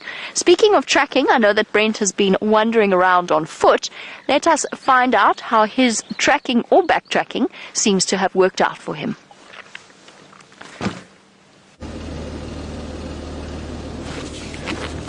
Well, it hasn't worked out well. Now, the ground's really hard, but I still didn't find anything going north. And I walked down a riverbed where I shouldn't miss tracks.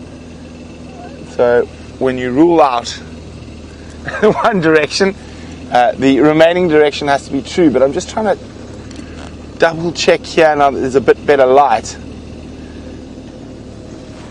To see if she crossed, I'm causing a traffic jam. I'm going to check Leadwood Road next to see what Elvis says. Beautiful. Karula Baizan. We had Karula's Mampimpans here in the Shkova yesterday. But I can't find Nkonzo going south. I can't find Nkonzo going north. I can't find Nkonzo going west. So I'm hoping in this block here somewhere. So I'm going to check Leadwood. Just okay. Let me just. So I haven't been on the Game Drive radio for a while, so I'm going to get an update quickly. Been off the vehicle for about 10-15. I don't have any updates, please. I'm just going to really slowly again. Copy tax. I checked on foot to the north. I checked that Shkova that runs between Leadwood and Mamba Road. I couldn't find any Nkonzo on the Shkova. I'm now checking Leadwood again to see if maybe she's in this block between Gowrie Main and Leadwood.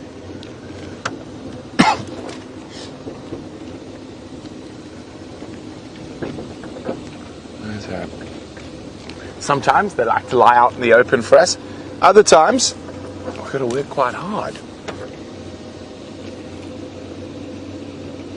Now, not only are we looking for tracks, we're looking in the trees. Fingers crossed that she's made a kill.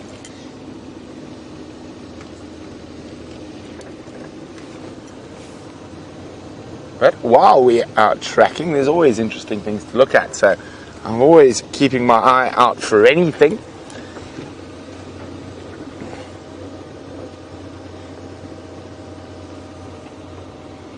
As I showed you earlier, tracking at the moment is very difficult. But that's half the fun, it's the challenge.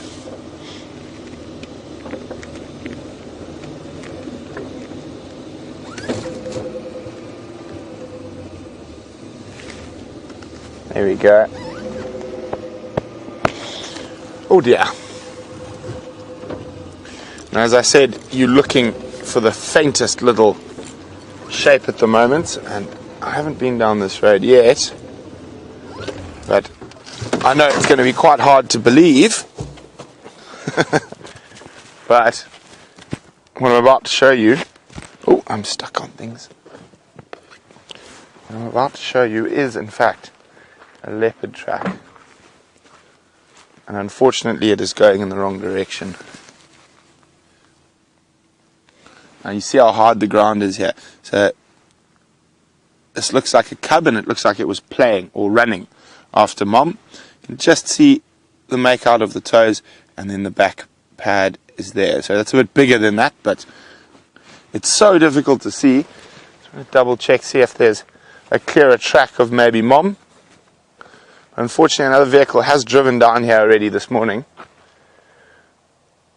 But the tracks are heading out of our traverse area. So, let's go look for something else. Hopefully she'll be back soon. We'll keep checking along this road.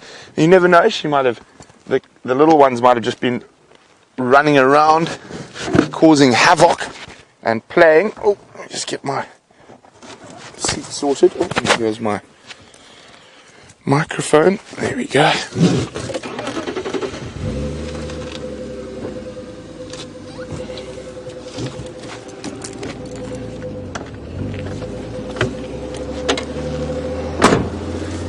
Hi Brian. Brian's wondering how far do we get from base on our daily patrols. Well Brian, it just depends on the day.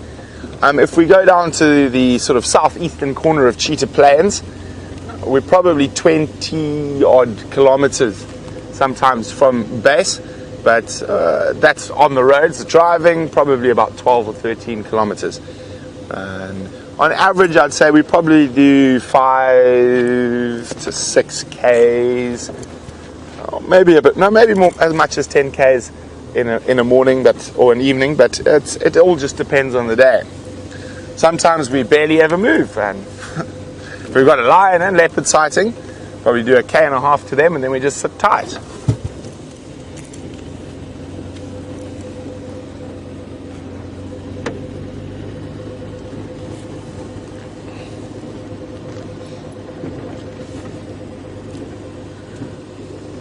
Nkonzo of Karula and Mampimpan cross southeast into the block between Leadwood and Gowrie Main. I'm going to do a loop Leadwood Gowrie Main again.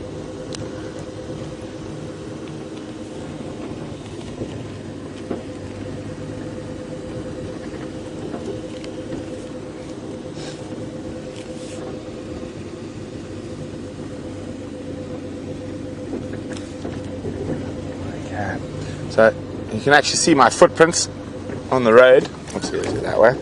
So I walked a big loop, probably about 1 kilometer around to check for tracks. And there's a little tributary of the Mawati that flows parallel to us here. And I was checking there because the sand's soft in the bottom and it makes tracks a little bit easier to see. But unfortunately, they didn't go that way. So they could be in this area here, but if she is heading south, it's quite possible that she is heading south towards our edge of traverse.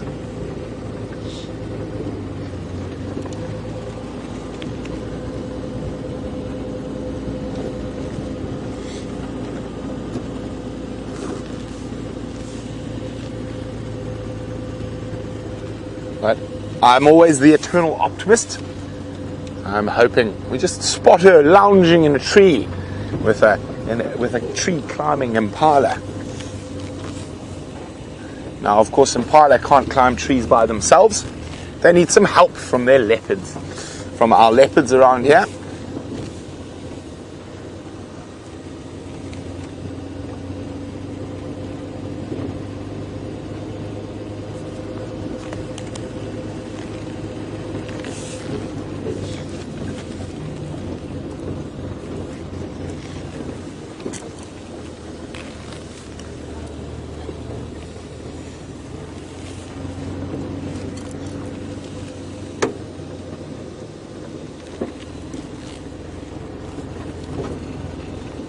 It's a gorgeous, gorgeous morning, and notice there's a lack of Impala and kudu and nyala in this area, so it could mean that those leopards are still around.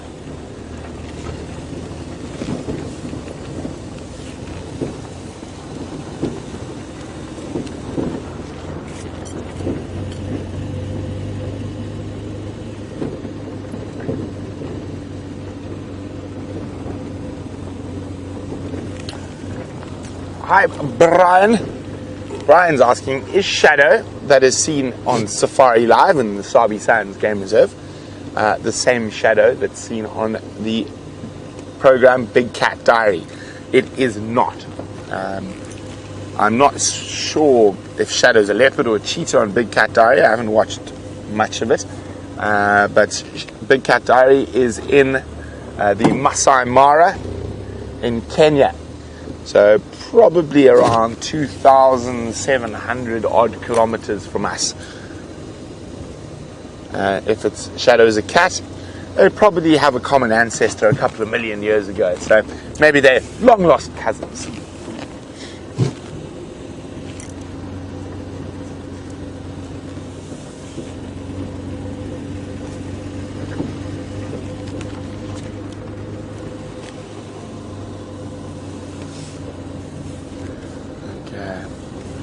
So what we're going to do is we're going to do one last roll of the dice, come round onto our southern boundary and then check it again very carefully and keep checking up in the trees and hope, as I said, to find a tree climbing antelope.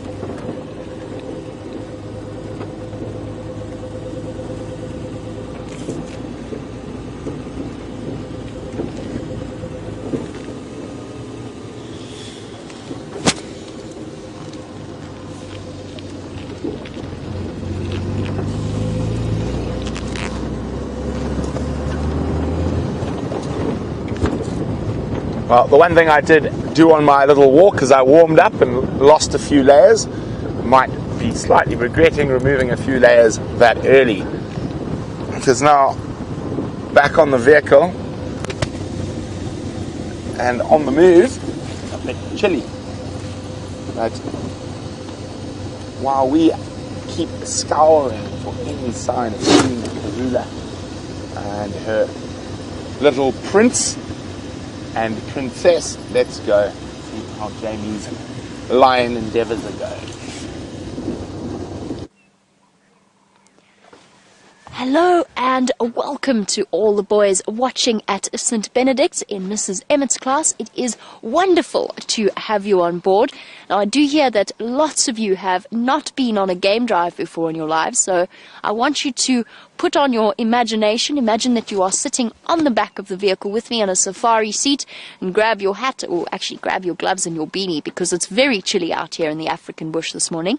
And let me explain something about how this works. First of all, my name is Jamie, and I have a man called Jandre who sits behind me. So instead of having guests, I have a man with a camera, and he points it where we need to go, where we need to look. And what that happens then is some magic happens with technology that I don't really understand, and it shoots up into the sky and then it shoots down into your classroom. That's pretty much my understanding. There's the internet involved somehow. They don't employ me to do their technology. However, what that means is that what you're seeing on your screen right now, when I'm doing silly things with my hands, is happening in real life here in the middle of the game reserve called Djuma and Arathusa and Cheetah Plains. And we're right next to, and I think even if you haven't been on a game drive, you've all heard of the famous Kruger National Park. Well, we are right next door, and the animals come in from the Kruger National Park to us, or from us to the Kruger National Park, because there's no fences there. So it means all of the animals are wild. It also means you can ask me questions about what it is you're seeing. Now, this morning, wait, before we go anywhere, this morning we are looking for lions, because we saw them this morning, but they disappeared somewhere where I couldn't follow them.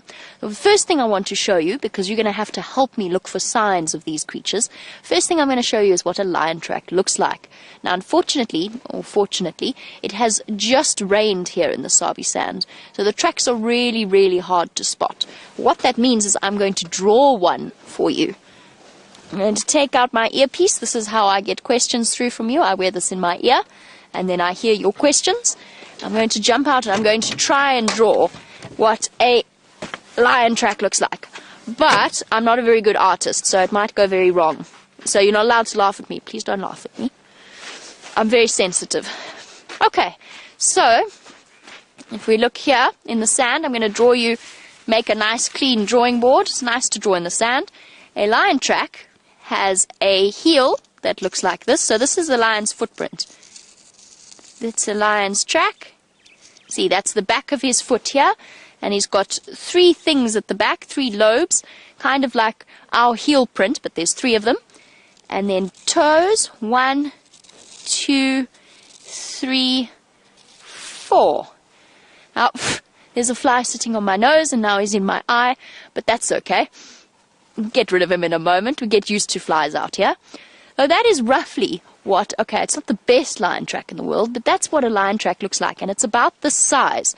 So if I put my hand next to the lion track, this would be the size of a big male lion. A big male lion's track is about the size of my hand. Now this lion track would be going that way. So they point you in the right direction. Now we're really lucky. We've actually got a man called Herbert who is helping us out. He's on foot, can you believe it, looking for the lions.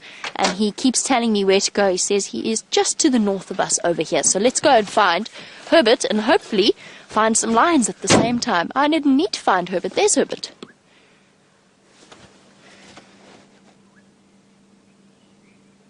He's got a stick to help him look for the lions. Alrighty, let's go and help him, shall we? Now that I've got my earpiece in, I'll be able to hear your questions.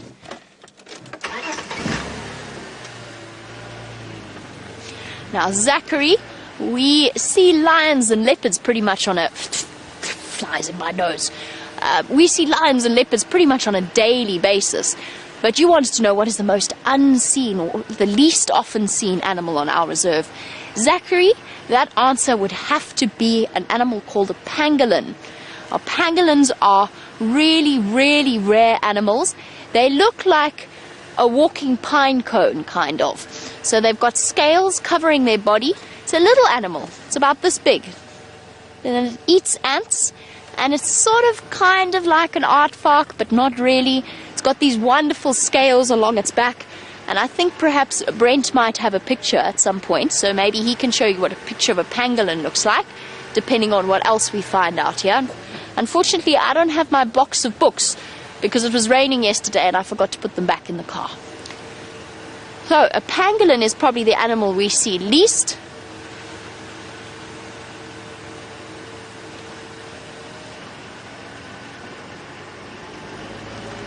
I see Herbert walking straight towards the road that's just here. And Jean-Andre, we drove this road earlier. So it means the lions, we've just been missing the lions each and every time. Let's go and see. But you have to help me look, remember? So I taught you what a lion track looks like. You have to help me look for the evidence, and you have to help me look for the lions, because you've got lots of sets of eyes. I've only got 2 eyes. Jean-Andre's only got 2 eyes, but with all of us looking together, we've got lots of eyes. Hello, Herbert.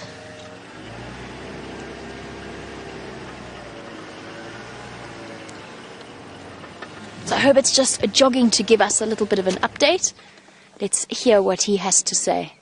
He's helping us look, and he's a master tracker. He's really, really good at finding the animals. Herbert, you want to wave hello to all the kids? Hello. Good morning, good morning. Going check Impala. Yeah, quite fresh tracks. Okay, awesome. Because I was just on Impala half an hour ago. Yeah, they're on top of these. Did you drive past here? Yes. Yeah, they're on top of him over Gonzo. Yeah. Just check in here. I've changed that move and I'm going back. Okay.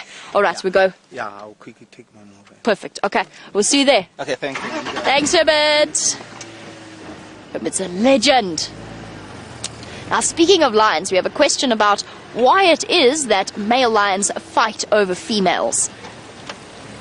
And the answer to that is that Cristiano, they fight over females actually once they've established themselves in an area. Male lions are actually quite good at putting up with their brother, maybe having access to the females. But every animal out here has one particular aim in mind, or 2. One is to survive. The other is to pass on their genetic material. In other words, to produce offspring. And that is why male lions, these are actually really beautiful tracks. This is not a lion track. This is a different type of track, and I want to see if you can guess what track this is. Let's see how on the ball you guys are today. Here's a beautiful track in the sand. This is a real one, not my drawing. And in order to help you guess, I'm going to jump out and show you what we're looking for, what clues we're looking for. I can tell you now that it is not a lion. It is something different. It's an animal that's got relatively big feet. Are these okay, Andre? Perfect, thank you. Instead of having those 3 bits at the back of its foot, it's got 2. And these are its toes here. And these spots, you see these deep spots here? These are claws. So these are claw marks. And an animal walked along this road going this way. This is its back foot here. So here's the back toes and the claws here. And the claws here.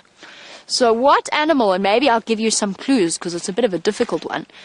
What animal has big feet, almost as big as a lioness, with claws that stick out of it, that walks on its own, often, not always, but often walks on its own, and it's a famous animal. Let's see if you can guess what animal that might be. It is not a cat. That much I'll tell you. It's not one of the big cats because big cats have 3 lobes at the back. This animal only has 2. I wonder if any of you are wide awake this morning in class. I know that Joburg's very cold at the moment, but hopefully the cold hasn't frozen your brains and you can work out what animal walked along this road. But it's not an animal we're looking for because we're looking for these lions. So Cristiano, lions fight for access to females because they want to be the ones that make babies. They want to be the ones that produce cubs. And that is what their life is geared towards, surviving and mating with a female so that they can father the next generation of lions.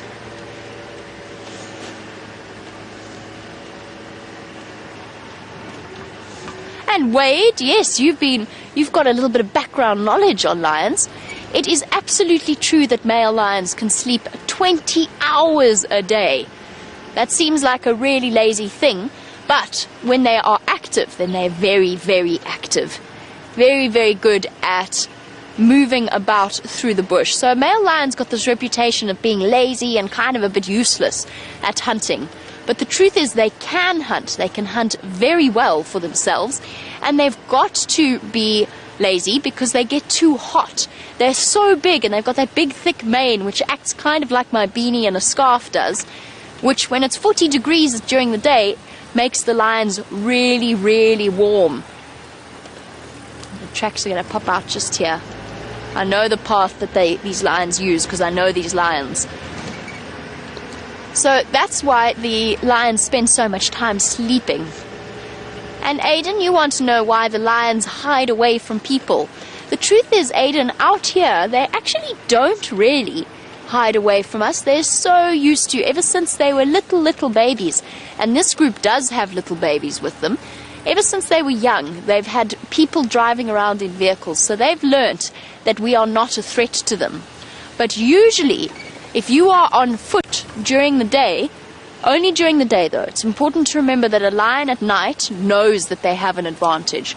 But during the day, a lion is actually an animal that's a little bit scared of people, because for thousands of years, people have hunted them. Now, they don't hunt them here, which is really good. We protect them here. We look after our animals here.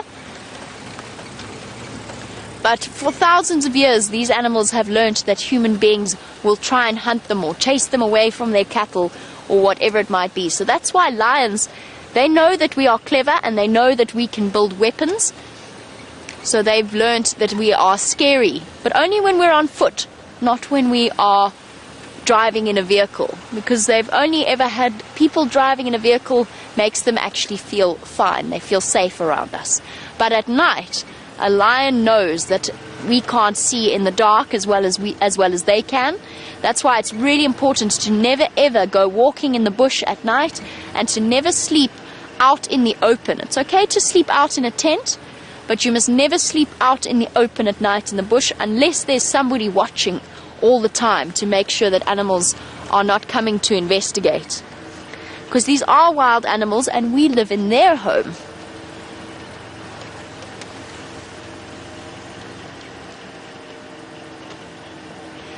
This group, I've said, has got little cubs with them.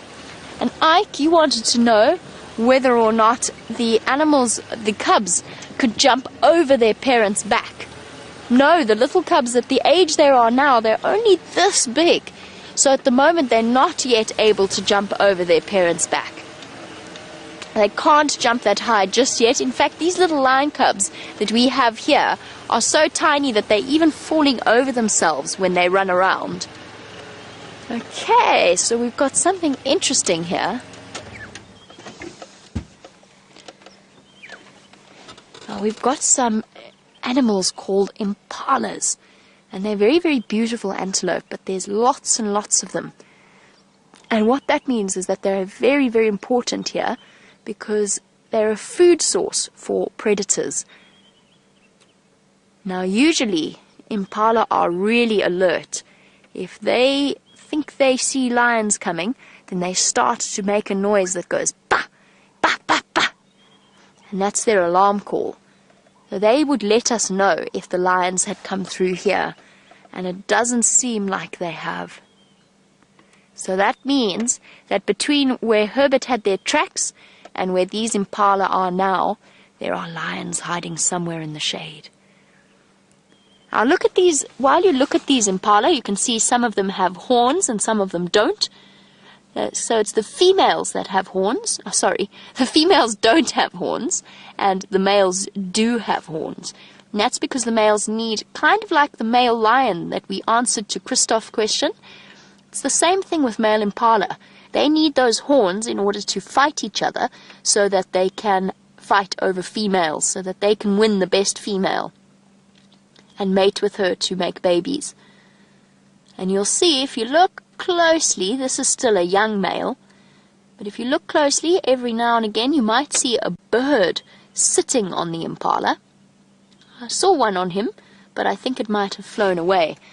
But there's birds fluttering all about around on these impala themselves. There, he moved it away and it's gone on to, look carefully, look behind the impala with the horns. Oh, there, where that female shook her head. There we go, on to the male impala again. See how it's combing through his fur like that? That is a bird called an oxpecker. Okay, so this is a red-billed oxpecker. Now, can anybody guess, what do you think he's doing? You think he's cleaning through the impala's fur? Hey, so some of you may be thinking he's looking for food. He's cleaning the impala, and that's because ticks sit on the impala. And the oxpecker will eat the ticks. So it's a really, really nice relationship. See how it helps the impala, because then it takes away the parasites that sit on the impala, make him itchy and drink his blood. And it also means that the bird gets food. So it doesn't have to go flying around searching for any food. It can just sit on the impala and comb into its fur and pick up the ticks that are there. See how clever that is. So the bird helps the impala, and the impala helps the bird, and that is called symbiosis, and it's a mutually beneficial relationship because both of the animals get something out of that relationship that they're in. Okay, we're going to go searching for the lions. Let's see what else we can find. And Geordie, that will be an answer to your question. These impala are one of the lion's favorite meals, but it depends how many lions you've got. So if you've got lots of lions, then an impala that only weighs about 40 kilograms isn't really going to be enough food for them. So then that's when lions really like to hunt buffalo. And when there's lots of lions, they hunt buffalo, especially if they've got a male lion with them, because a male lion is much stronger and heavier than the female. So they can help with hunting buffalo. Probably a lion's favorite food is buffalo. And very well done. It seems as though some of you have got your thinking caps on. You are absolutely right. For those of you who said that track that I asked you about earlier, the footprint in the sand, those of you who said hyena, you were absolutely right.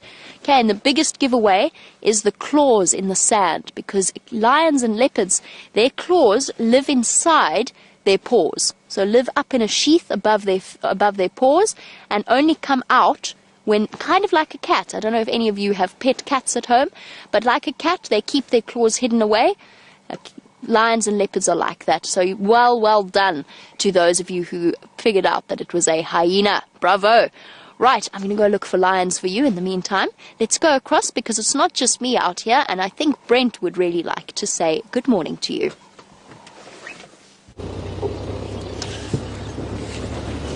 Well, good morning to Mrs. Emmett's class at St. Benedict's. I hope you guys are having a fantastic morning so far, and welcome to the middle of the bush.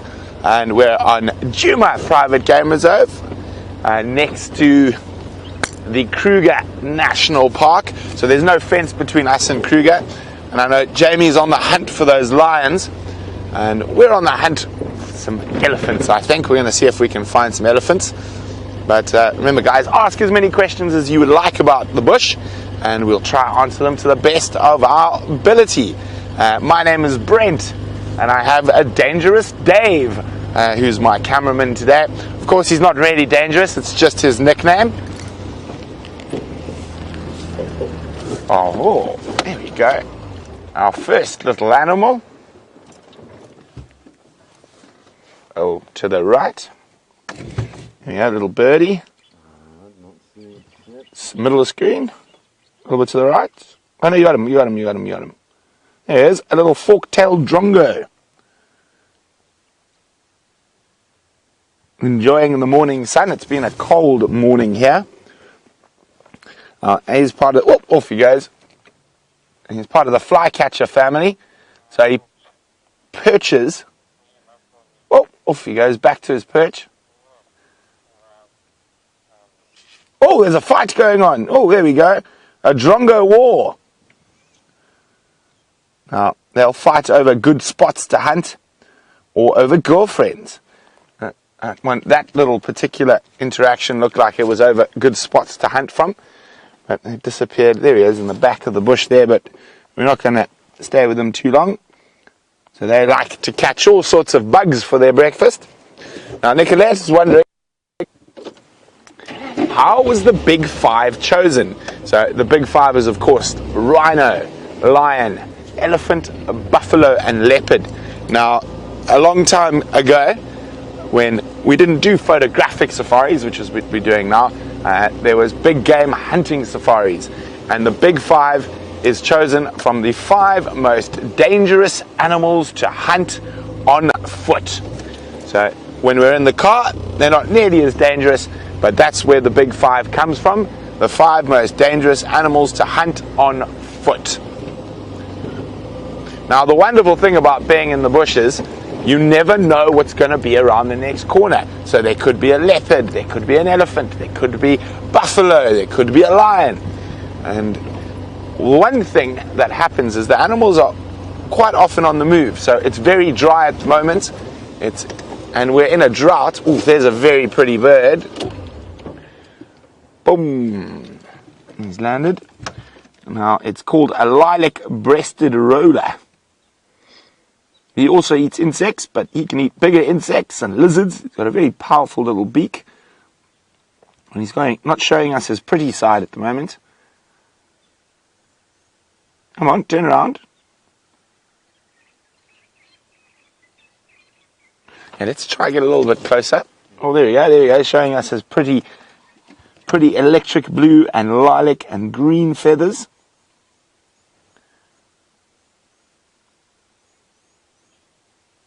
And again, you can see one of the reasons he's an insect eater is he perches out in the open, and then he watches carefully for any movement of insects on the ground or in the air around him, and then he'll take off and catch them.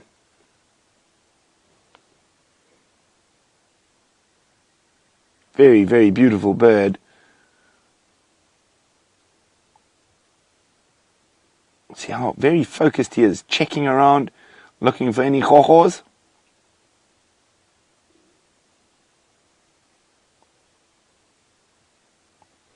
Now, well, let's leave him hunting for bugs, and we're going to keep hunting for elephants.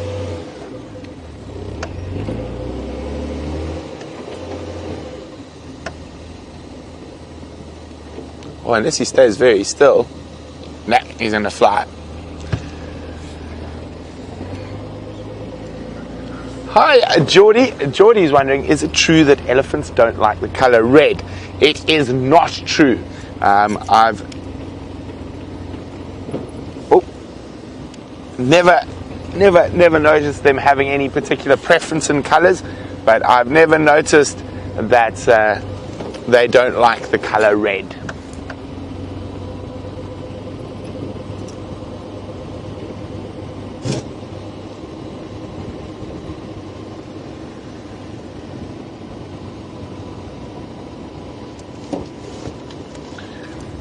Hi, Yanni. Yanni is wondering, how big are elephant babies when they're born? Now, let's think. A very big human baby weighs about 3 kilograms, and a very big human mom probably weighs around 70 kilograms. So a big elephant female can weigh 3,000 kilograms, so their baby is going to be very big. So an elephant baby at birth weighs, depending on the baby, about 100 to 130 kilograms. So even heavier than me. And that's when they're born.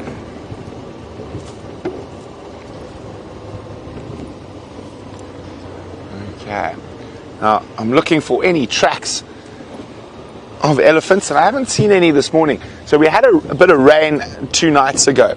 And what rain does with a lot of animals, and in the dry season, is it spreads them out. So animals like zebra, wildebeest, and elephant in particular, where they've been concentrated around the water holes, have now spread out because there's little puddles of water that they can drink from all around the bush. So sometimes we've got to move a bit further to find the elephants and other animals. Just having a look. I thought I saw something through here. No.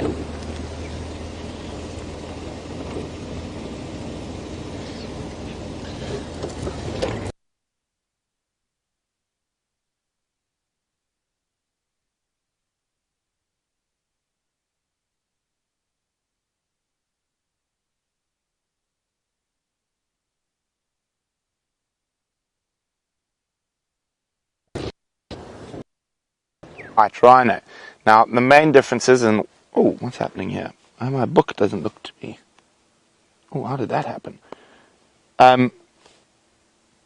Sorry about that. Well, I'll tell you. So a white rhino has got a. There we go. I can show you a picture now.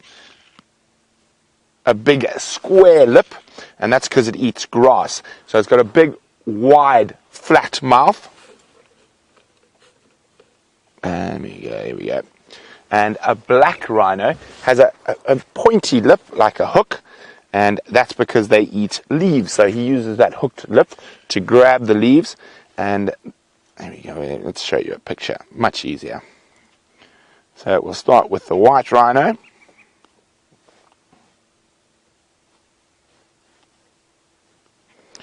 Dave, you're going to let me know about light. It's a bit difficult sometimes. There we go. There we go, that's not too bad. A wipe. There's lots of dust out here in the bush, so let's give it a bit clean. Okay, so now, if we look, you can see a big flat mouth, and they use their lips to pluck grass species out. That's the white rhino. And then if we go back, and we look at the black rhino,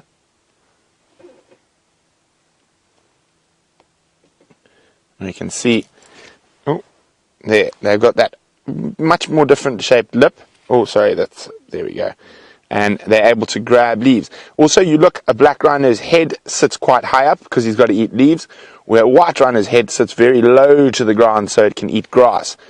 Also, the white rhino are much bigger than the black rhino, and they prefer different habitats. Okay, now, the next part of that question is, are they both endangered? Yes, they are both endangered.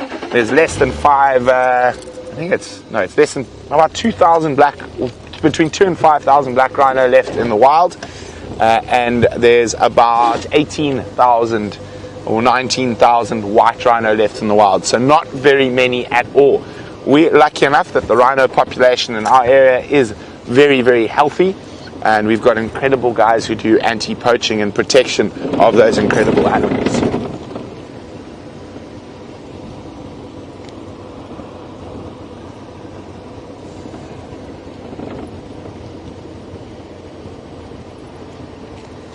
Well, Sebastian, Matthew, and Canelo are all thinking along the same principles, and they'd like to know, why do lions have manes? Well, it's a very simple answer. Oh, is he gonna get away from us? I think he might. Hold on! Ooh, he's flying very fast. Oh, there we go. Sorry. He might escape. Dave might catch him as he comes out on the other side of the tree. There he is. Good camera work, Dave. There's a battalier eagle, a juvenile battalier. So it's part of the snake eagle family. So they've got very thick scales on their legs, and that helps them when they're trying to catch snakes so they don't get bitten and poisoned. That one is flying away from us quite fast. So, well, good job, Dave, sticking with him. Oh, and there's a roller attacking him. Doesn't like eagles around him. So that pretty bird we just saw is attacking the bigger eagle, unfortunately behind the bush. But that happens quite often with birds. The small birds, being fast, they can attack the bigger birds. But back to the question about lions' manes. Why do lions have manes? Now, it is a lot to do with fighting. So when a male lion fights, the most vulnerable part of a male lion is around the throat area and the back of the neck. So that thick mane helps to protect him when he's fighting with other lions.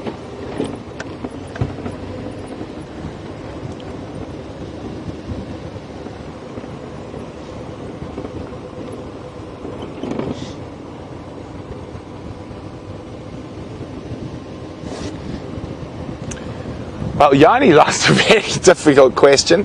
How many bones does a lion have?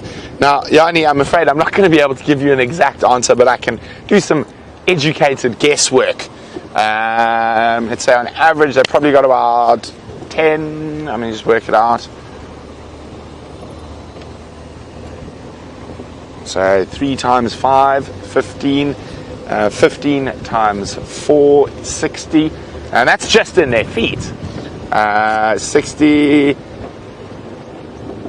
and then, well, probably, I'm guessing, and I am guessing here, probably around maybe between 150 and 200 individual bones in their body. Now, you must remember some of their bones are very, very small, like the bones in our fingers, and some of the bones in their joints will also be very, very small.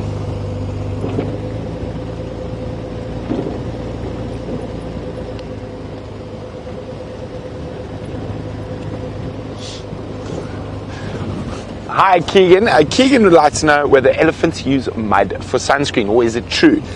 They use it for lots of different reasons. Sunscreen probably is not one of them.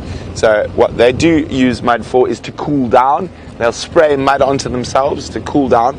Another reason they spray mud upon themselves is that little creatures, like ticks, get stuck on them, and if they roll in them or spray mud on them, those bad little things that hurt them, like ticks that suck their blood. Oh no, don't fly away. Oh, there's a little woodpecker, and we might find it again. You got him there, Dave? Okay. And when the mud dries, those ticks get stuck inside the mud and they fall off. There we go, that's a little cardinal woodpecker pecking at the wood. Whoop, he's the smallest of our woodpecker species. Let me just go forward maybe, I think. Oh no, it's flown off. He's come closer to us. That's nice of him.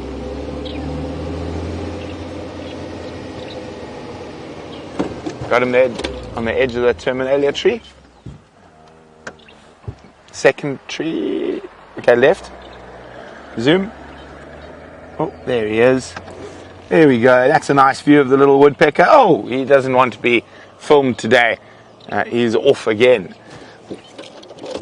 So those woodpecker. Oh no, you found him. Sorry. There we go. Oh! Where'd he go now? Oh, he's top of the tree, I think.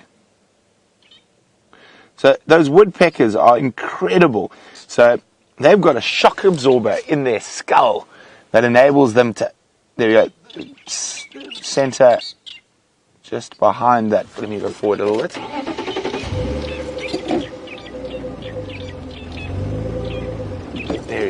There he is. So they've got an incredible shock absorber in their at the edge of their beak. Oh, where's he gone? There he is, popping up. And that enables them to, oh, up again.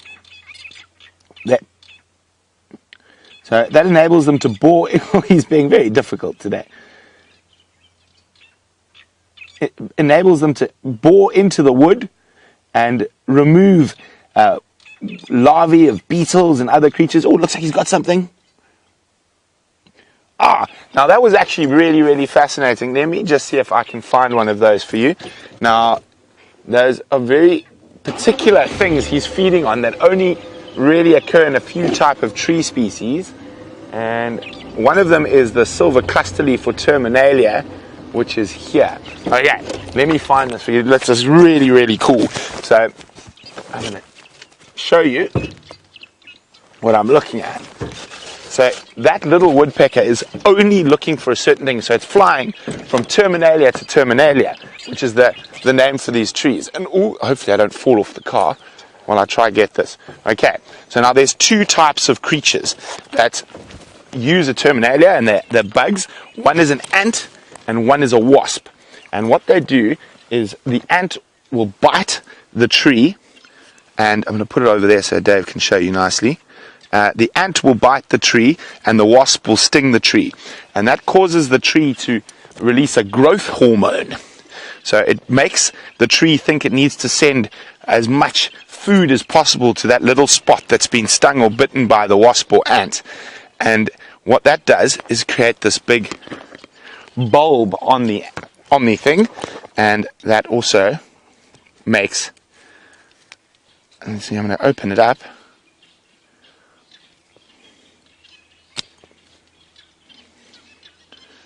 Okay.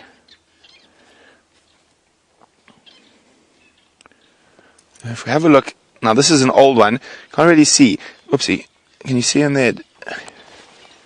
So inside there is a little hollow, and the ants and all the wasps, this is an ant nest, not a wasp nest, and they lay their eggs inside there, and that gives them a protective casing to protect themselves from other things, except for the woodpecker. And that's what that woodpecker was doing. It was going from every single different terminalia tree that's got these ant and wasp nests in them, and opening them up and eating the babies from inside.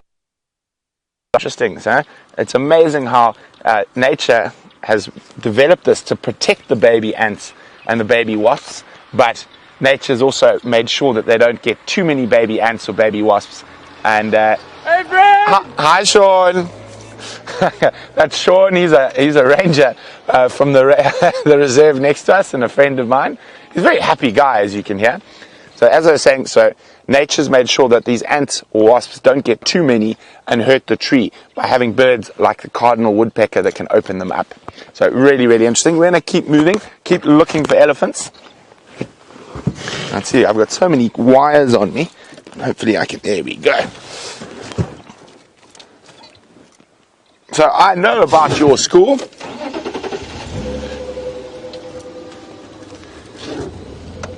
So my cousins went to St. Benedict's, so I know about your school. So it's really awesome to have you guys on drive with us. Now apparently Jamie says I'm going to try show you a picture of a pangolin. I'm going to try find some shade to make it a little bit easier with the screen. There we go. And let's go. There's a bit of shade there.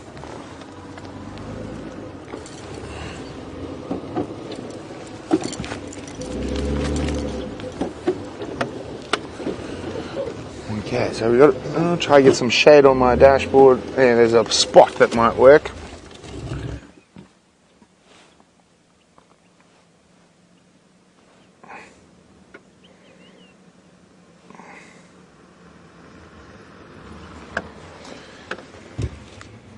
How's that there? There you go. That's a pangolin, or a scaly anteater. So there we go. Now it is an endangered species.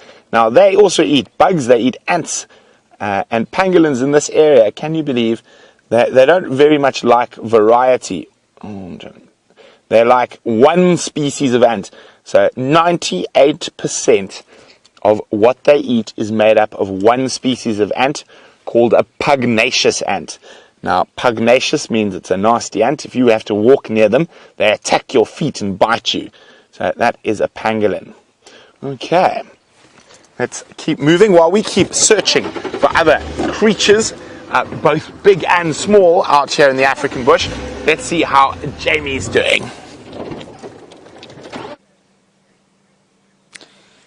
We are also searching for creatures big and small, but I hear that Brent has been showing you some leaves, and I'm going to show you leaves of a different kind. Now, this tree is called a weeping wattle, and it's a very, very useful tree for a very important purpose. Hold on one moment. I'm going to jump out, and I'm going to explain to you why that is.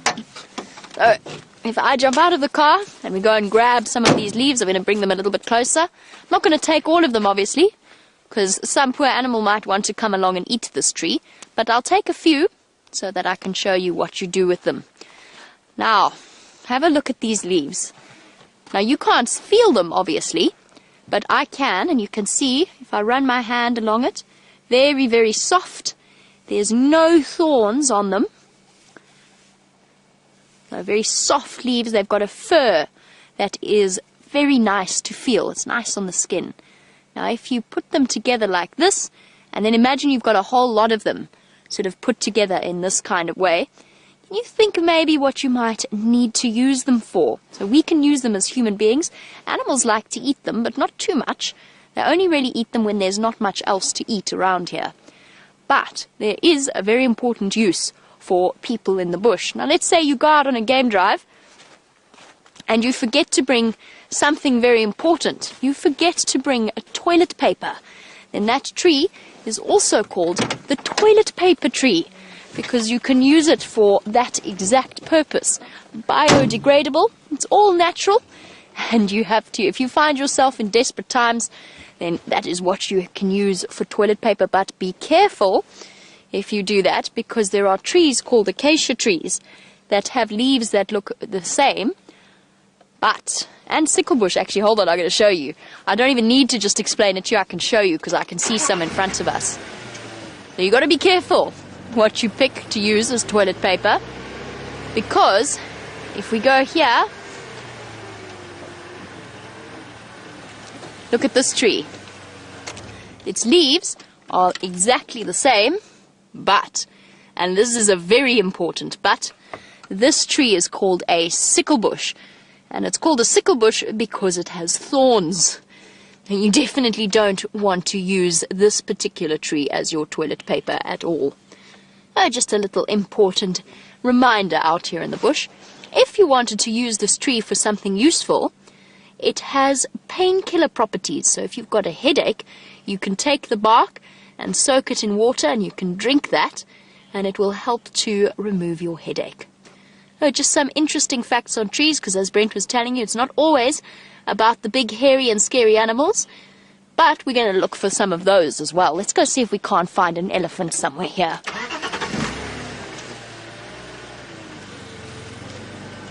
And a very interesting question coming through from Ike, who would like to know how many types of different woodpeckers we get out here.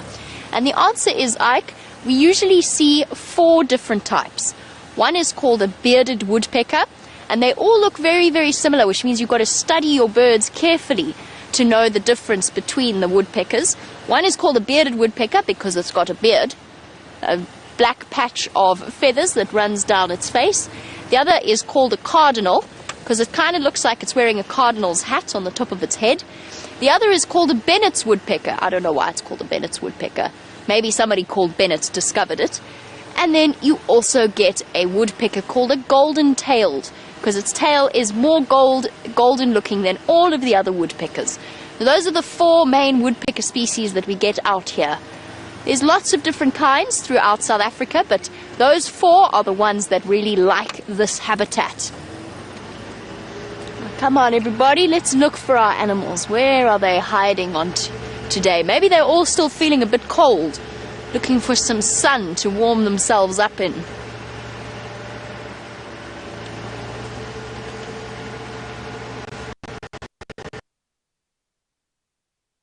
Look for our elephants. Basani, you want to know, is there a way to tell male and female elephants apart? That's a very good question, because it can be actually really difficult when you're looking at young elephants. So one of the biggest differences is the shape of the skin underneath their legs. So between their back legs, a male has got a V between their back legs, whereas a female sort of have flat skin underneath their legs. But if you don't see, because often elephants are in thick vegetation, they're hiding away and you can only see their heads, one of the best ways is to look at the shape of the forehead. So the males, imagine I'm an elephant. I know it's difficult. Look, I've got tusks. Haha, I'm an elephant. Doesn't really work, does it? But pretend I'm an elephant and you're looking at me from the side. So a male elephant, his forehead goes boom. It's round. It's a round forehead. But a female elephant, her forehead goes straight out, top of her head, and then down towards her nose. Makes an angle, like a sharp angle. Whereas the males, it's nice and round around the top of their heads. Also with their tusks, if the elephant has tusks, because they don't always, males tend to be thicker than the females. So they can be the same length, but the females are slightly narrower tusks, usually only really about that thick. Whereas a male's can be absolutely enormous, can be this thick, can be this thick, can even be this thick. There are some elephants that had tusks that weigh more than I do. Now, there's elephants recorded having tusks, one tusk weighing 70 kilograms, 80 kilograms in the Kruger National Park. Huge animals. And only the male's tusks get that big. But you've got to be careful, because just like human beings, some of us are tall, some of us are short, some of us have brown hair, some of us have black hair. The elephants are kind of the same. Some elephants have long tusks, some have short tusks. It depends on their genetics.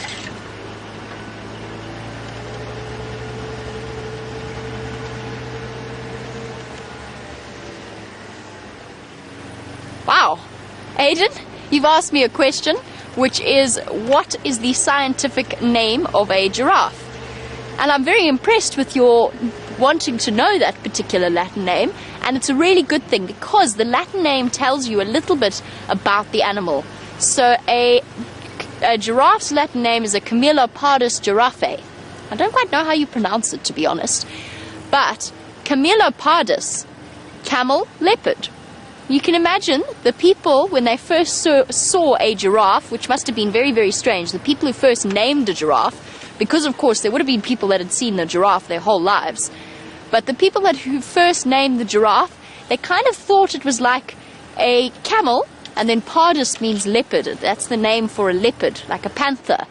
So a camel leopard giraffe. That's what the Latin name is for a giraffe. Isn't that weird? Camelopardus. But it makes sense, because giraffe walk like camels, with both feet on one side, then both feet on the other side. There's not really any other animals out here that do that. So you can see, and it's got spots. So like a leopard, it's got spots. And that's why the giraffe has the name Camelopardus. Very impressive question, though. It's good to be interested in the Latin names, because they tell you something about the animal itself. Like if you talk about the Latin name of a lion, it's Panthera leo. The leopard's name is a Panthera pardus. So that tells you immediately leopards and lions come from the same genus. They're closely related to each other. Names are important out here.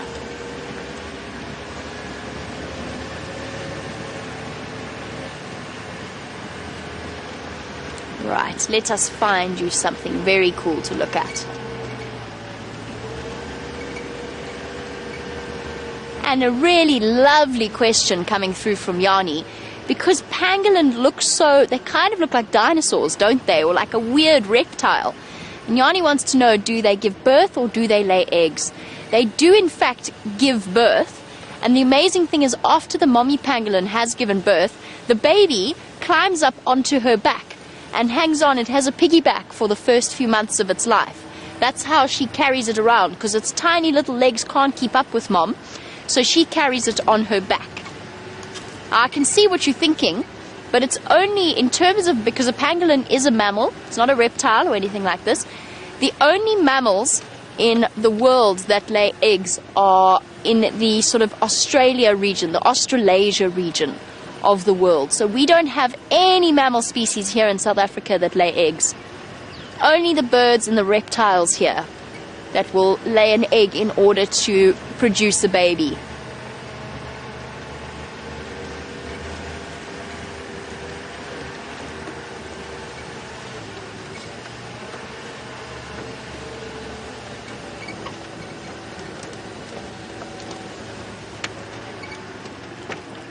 Here we're coming to my favorite tree, and one day I'm going to come through here and there's going to be a leopard sitting in the top of the tree. But not today, I don't think. I don't see any leopards. Do you see any leopards, Jandre? Do any of you see any leopards? I don't, unfortunately. But this is the perfect place for a leopard to climb up into the tree, be nice and safe, and hide away there. And we have a lovely question from Ike, which is, do wasps sting lions? And the answer is yes, sometimes they do. If the lion isn't being very careful, if it sticks its nose where it doesn't belong, then a wasp might sting a lion. And of course they can just fly away, so they don't even need to be scared of the lion if the lion gets cross that it's been stung on the nose. Where are all of the animals hiding this morning?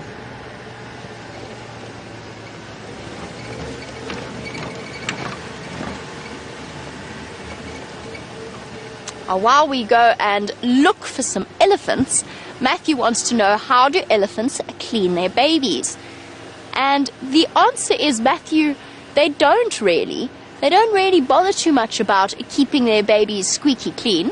However, what they do is they take their babies to water, and sometimes the baby elephants go climbing into the water, and then they watch what their mothers do. So maybe their mothers teach them how to do this. We don't know, because we don't speak elephant.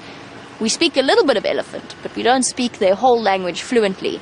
So maybe mom teaches them to take mud in their trunk and to splash it on them. Now that sounds like getting dirty, doesn't it? It doesn't sound like washing. But in fact, for an elephant baby, that's exactly what it does. First of all, it works as a sunblock, so it keeps their sensitive baby skin safe from the hot African sun, as we should all do. We should all take a lesson from elephants and wear sunblock each and every day whenever we are out here, because the sun is very, very strong, even on the cold winter's mornings. And so the elephant does that. It also keeps things like insects, ticks, and other animals, parasites, mites, all their tiny little microscopic creepy crawlies, from being able to get into the elephant's skin and making it itchy and uncomfortable. So that's another reason why baby elephants, the mothers don't worry too much about them being covered in mud, because it's kind of their way of keeping clean and protected.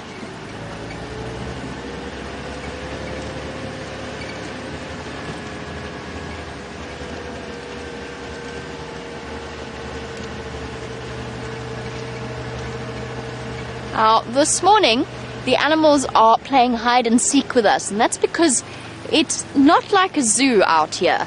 Now, we've got to go and find the animals, and sometimes they are very, very difficult to find. Now, it was really very, very cold when we started off our morning safari as the sun started to come up, and that's why all of the animals are hiding away. They're hiding behind bushes. They're trying to keep themselves warm. And we are trying to find them for you, but they are playing hide and seek, and we need all of you to help us try and search for them. So some days there's lots of animals, other days they're hiding away. And also, because there's been a little bit of rain, we had rain yesterday and the night before. That's really good, because there's a massive drought here at the moment. There's not enough water for the animals to drink. But because there was rain, It also means that the animals don't have to walk all the way to the water holes to drink, because there's lots of puddles in the middle of the bushes, so they don't have to stress themselves out and go further than they need to.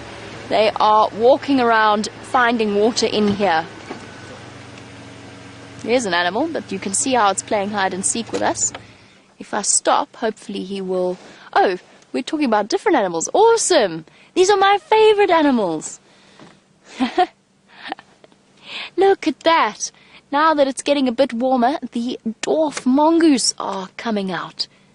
Hold on a second. We're going to go forward a bit because these animals are really comfortable with us in the vehicle. So they might dash into their holes for a moment, but they will come back out. Yay! I'm so glad we could show these animals to you. These are my favorite, and they're so curious.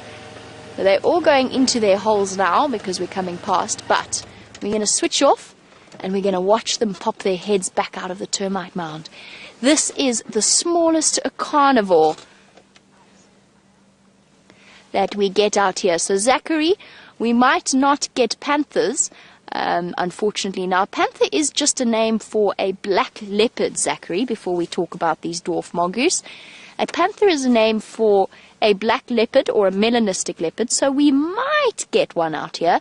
I've never seen one in this area, unfortunately, but they do exist in South Africa, and all it is a leopard that has a genetic mutation that makes them black rather than their normal gold and spotted color. Right, let's talk about these little guys. Said that they're the smallest mammal predator in the Sabi Sands. They're very, very tiny. They're kind of like the size of a large rat, but they're not rats. It's an animal called a mongoose, and they have very, very complex little families that they live in.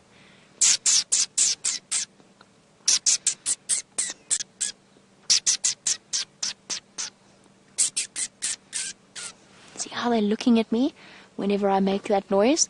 I'm speaking mongoose to them, making little contact calls and squeaks. Now they've just got warm enough to start going out and digging under the leaves for insects. These are fierce scorpion hunters. They've even been known to kill big snakes before, working together as a team. I love them because they're really clever, they're really curious, and they're also very, very cute. They live in a family that has kind of like a mom and a dad. So it's an alpha female and alpha male. And only the alpha female and male will make the babies of the group. The rest of the group helps to babysit them, to feed them, to look after them. They're amazing. And what they do is they live in these old termite mounds that are full of holes that they can dash into, like the one that's behind this mongoose that you're looking at now. So they've got a jungle gym and a home, all rolled into one. And the more you sit with the dwarf mongoose, the more you see.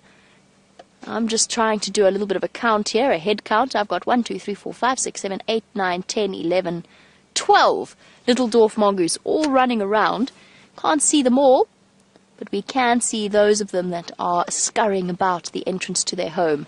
Now, this is where they've spent the night, tucked away safely. Look carefully, because you've got to keep a sharp eye to spot a dwarf mongoose.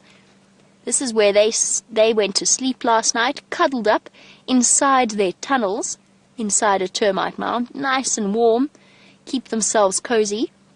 And only when it gets light, and in winter, dwarf mongoose are kind of lazy. They like to sleep in every morning because it's too cold for them to go out, and they only come out when the sun comes up, and they can go and lie in the sun and get warm again. Oh! Hear that little alarm call?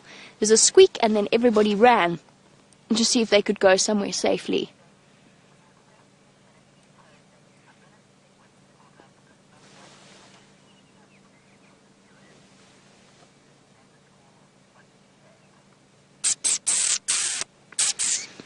Okay guys, just keep an eye on the dwarf mongoose for a moment.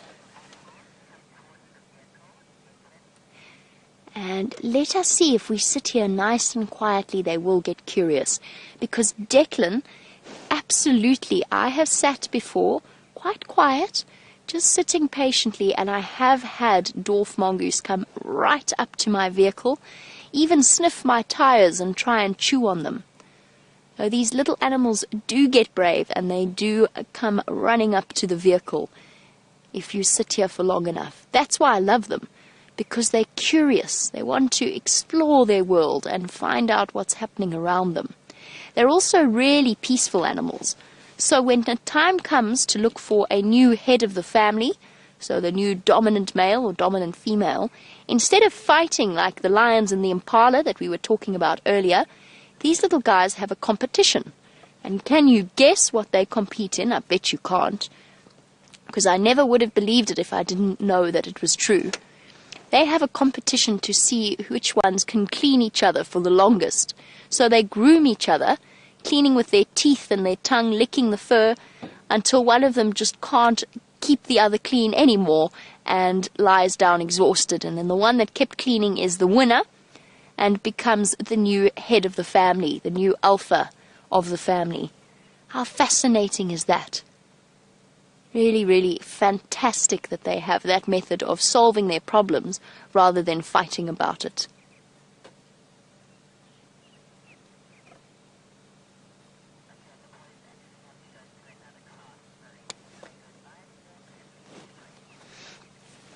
Unfortunately, the boys at St. Benedict's have to leave us. I'm sorry that we have to see you go, because there's so many amazing things to see out here. Unfortunately, I'm going to sneeze. Okay, it's gone. Sorry, that sneeze was about to... Okay, it's gone. I swallowed it. Unfortunately, the boys at St. Benedict's have to go. So we're going to say a big goodbye and a big thank you for joining us on behalf of Brent, myself, Jeandre and Dave. We hope you enjoy the rest of your school day, and we hope to see you on the back of our vehicle once again. Bye-bye, everybody. And for the rest of our viewers sticking with us, thank you very much. Just an update, they found the Nkuhumas on Arathusa. There is a queue that is longer than 2 of my arms to get to them, so we will have to wait. We'll probably only see them this afternoon on the sunset safari. While we continue on looking for wonderful things to find you, I am going to send you back across to Brent to find out what he's been occupying his morning with.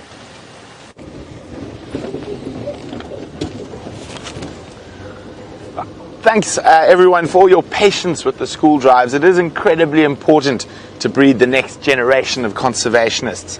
So we do appreciate your patience while we deal with the future of wildlife in the world. And I've just decided to come for a little bumble down Hyena Road, a road we don't drive too often, just to see if there's anything about. Sometimes male leopards seem to pop out in this area. So I heard, unfortunately, the Nkuhumas did cross into Arathusa, so sunset safari, you definitely go have a look for them there. And I think this sunset I might head down to Cheetah Plains. I keep planning to get there, but never quite make it, because we keep finding such spectacular stuff here on Djuma. And it is a beautiful winter's day, warming up quite quickly, and we're quite happy about that. It was bitterly cold this morning, 6 or 7 degrees Celsius, and yes, no, I'm not a big fan of being cold. And the only time I don't mind being cold is when I'm in search of Africa's wildlife.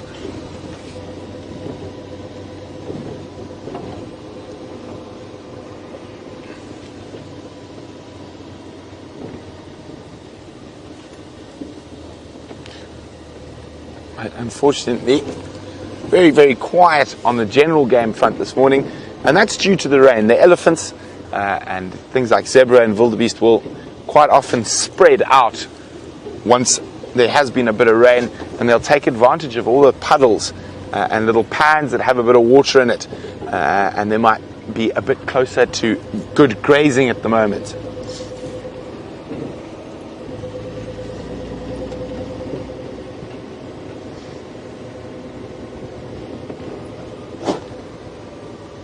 Oh, a big welcome to Kevin, who's a new viewer. Welcome. And Kevin's wondering, how much rain have we received due to these storms? Not enough. is the answer, Kevin. In total, just under 15 millimeters, which is very good for this time of the year, but we have been experiencing a massive drought. Ooh, let's hope I don't get stuck in a deep puddle. David, we're going to get stuck. Ooh, it's quite muddy. Should be okay. Whoa, splash, splash. But so, Kevin, we've been going through a very big drought. It's the biggest drought in South Africa since 1992. And every little bit of rain helps. So this little middle winter, which is, everyone says it doesn't rain during winter. It does, but normally about once, and normally about the sort of 15 to 20 mil mark. It happens almost every year, even though people seem to get surprised every year when it rains in the middle of winter. But normally our rainy season is from November through to April. And our average rainfall over the rainy season is normally about 400 mils, 450 sometimes. And this year we had 120, so far less than normal.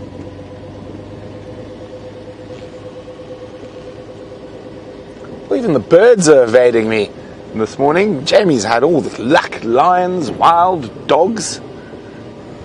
I think we've had, what have we had? Kudu, chin spot batis, batelier, cardinal woodpecker. Is that all we've seen today, Dave? Oh, it's been a bit quiet, but it's nevertheless been beautiful and fun being out here. I'm very lucky that I absolutely love what I do, and whether I'm looking at big cats or little bugs, I still get excited. I was really hoping for some elephants, but I have literally covered the majority of Djuma this morning and not even a sign. So they might have spread out, headed north and south.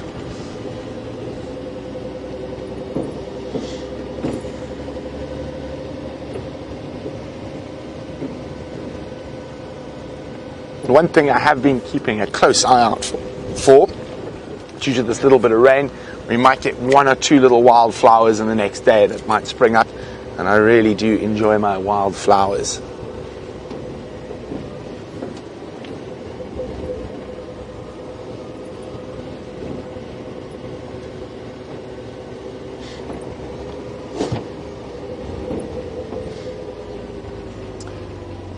Pierre's wondering whether to do anything for the flora in the park or just for the fauna. With the drought, there are a few pumped water holes for the fauna, but that's about it. We try to do very little for flora or fauna.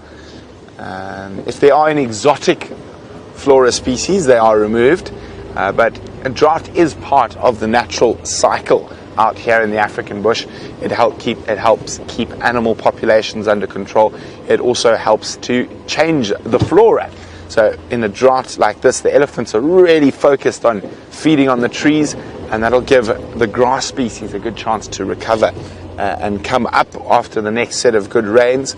And it all depends on the year. So it is a system that is in balance.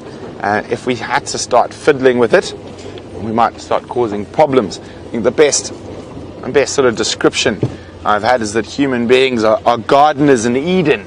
We go take an absolutely perfect system that's working immaculately well, and we decide we can make it better. And quite often when we do that, all we do is make it worse. And so it's best to leave nature to sort nature's problems out. And an area like this, of course, in certain areas, if it's fenced completely and not an open system like we're in, you do need to do some management of flora and fauna. Oh, an animal, Dave! Thank goodness, yes.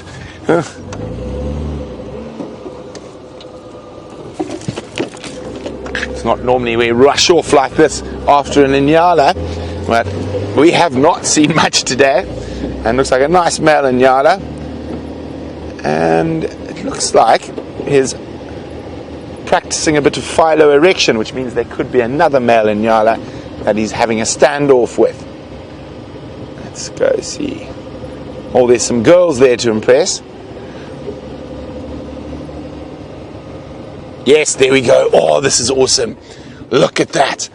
Now, this is an Inyala bull fight. Now, when you see their manes raised like that and those stiff legs, it means they are competing for those females that are next to them. There could be a female who's coming into estrus. Inyalas breed throughout the year. Now, this is a very, very interesting adaptation by Inyala. Now, what it is to stop having to physically actually attack each other. They try and have a who's prettier competition, and the most impressive generally wins. They will actually lock horns from time to time, but this little display of the stiff legs and raised mane is to try avoid physical contact. Now, at the moment, it's difficult to say who's the winner. Now, it seems like he's putting his mane down a bit, but you see he's sniffing at the females. So one of them is probably about to come into estrus, and the winner, or the Inyala that is winning when we first arrived, is that one we've got in shot at the moment. And the reason I say this is the Inyala that's winning puts his tail up. So you can see his tail raised. I'm just trying to see if we can get another view of them. So there we go. So that the bigger male is escorting the smaller male away from the females. There's the smaller male now on the right. Unfortunately, they're on a little bit of thick bush.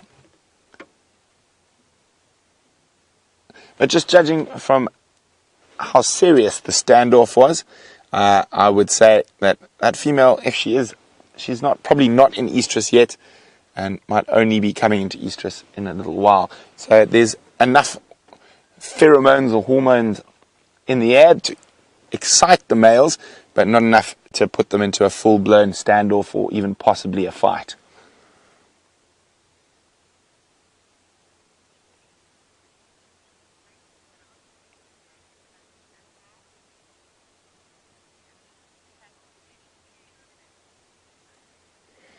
So look at this, there we go. See the male on the left, just making sure the youngster keeps his distance a little bit. But this isn't too serious a standoff. But the one on the left is definitely winning.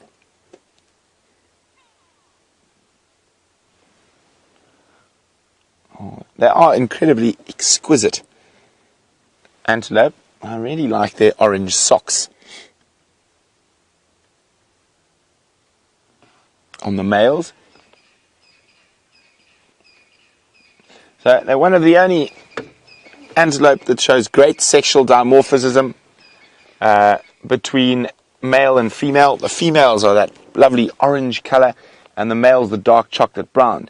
And you probably find that has evolved due to the fact of their standoff way of fighting. So they need to look more impressive, so they've evolved a darker coloration than the females. But they've kept their orange socks. It's been great having you guys on the safari with us. We are coming to the end of the sunrise safari, and again we thank you for your patience with the school drives. It is really important to get the next bunch of conservationists prepped and ready to take over the torch from the rest of us.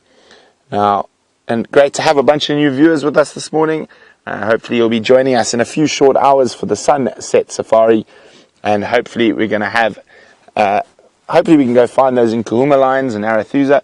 I think I might head towards Cheetah Plains just because I haven't been there in a while, and just see what's happening.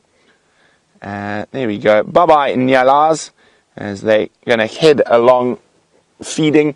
We're going to leave you with visuals of the Nyalas.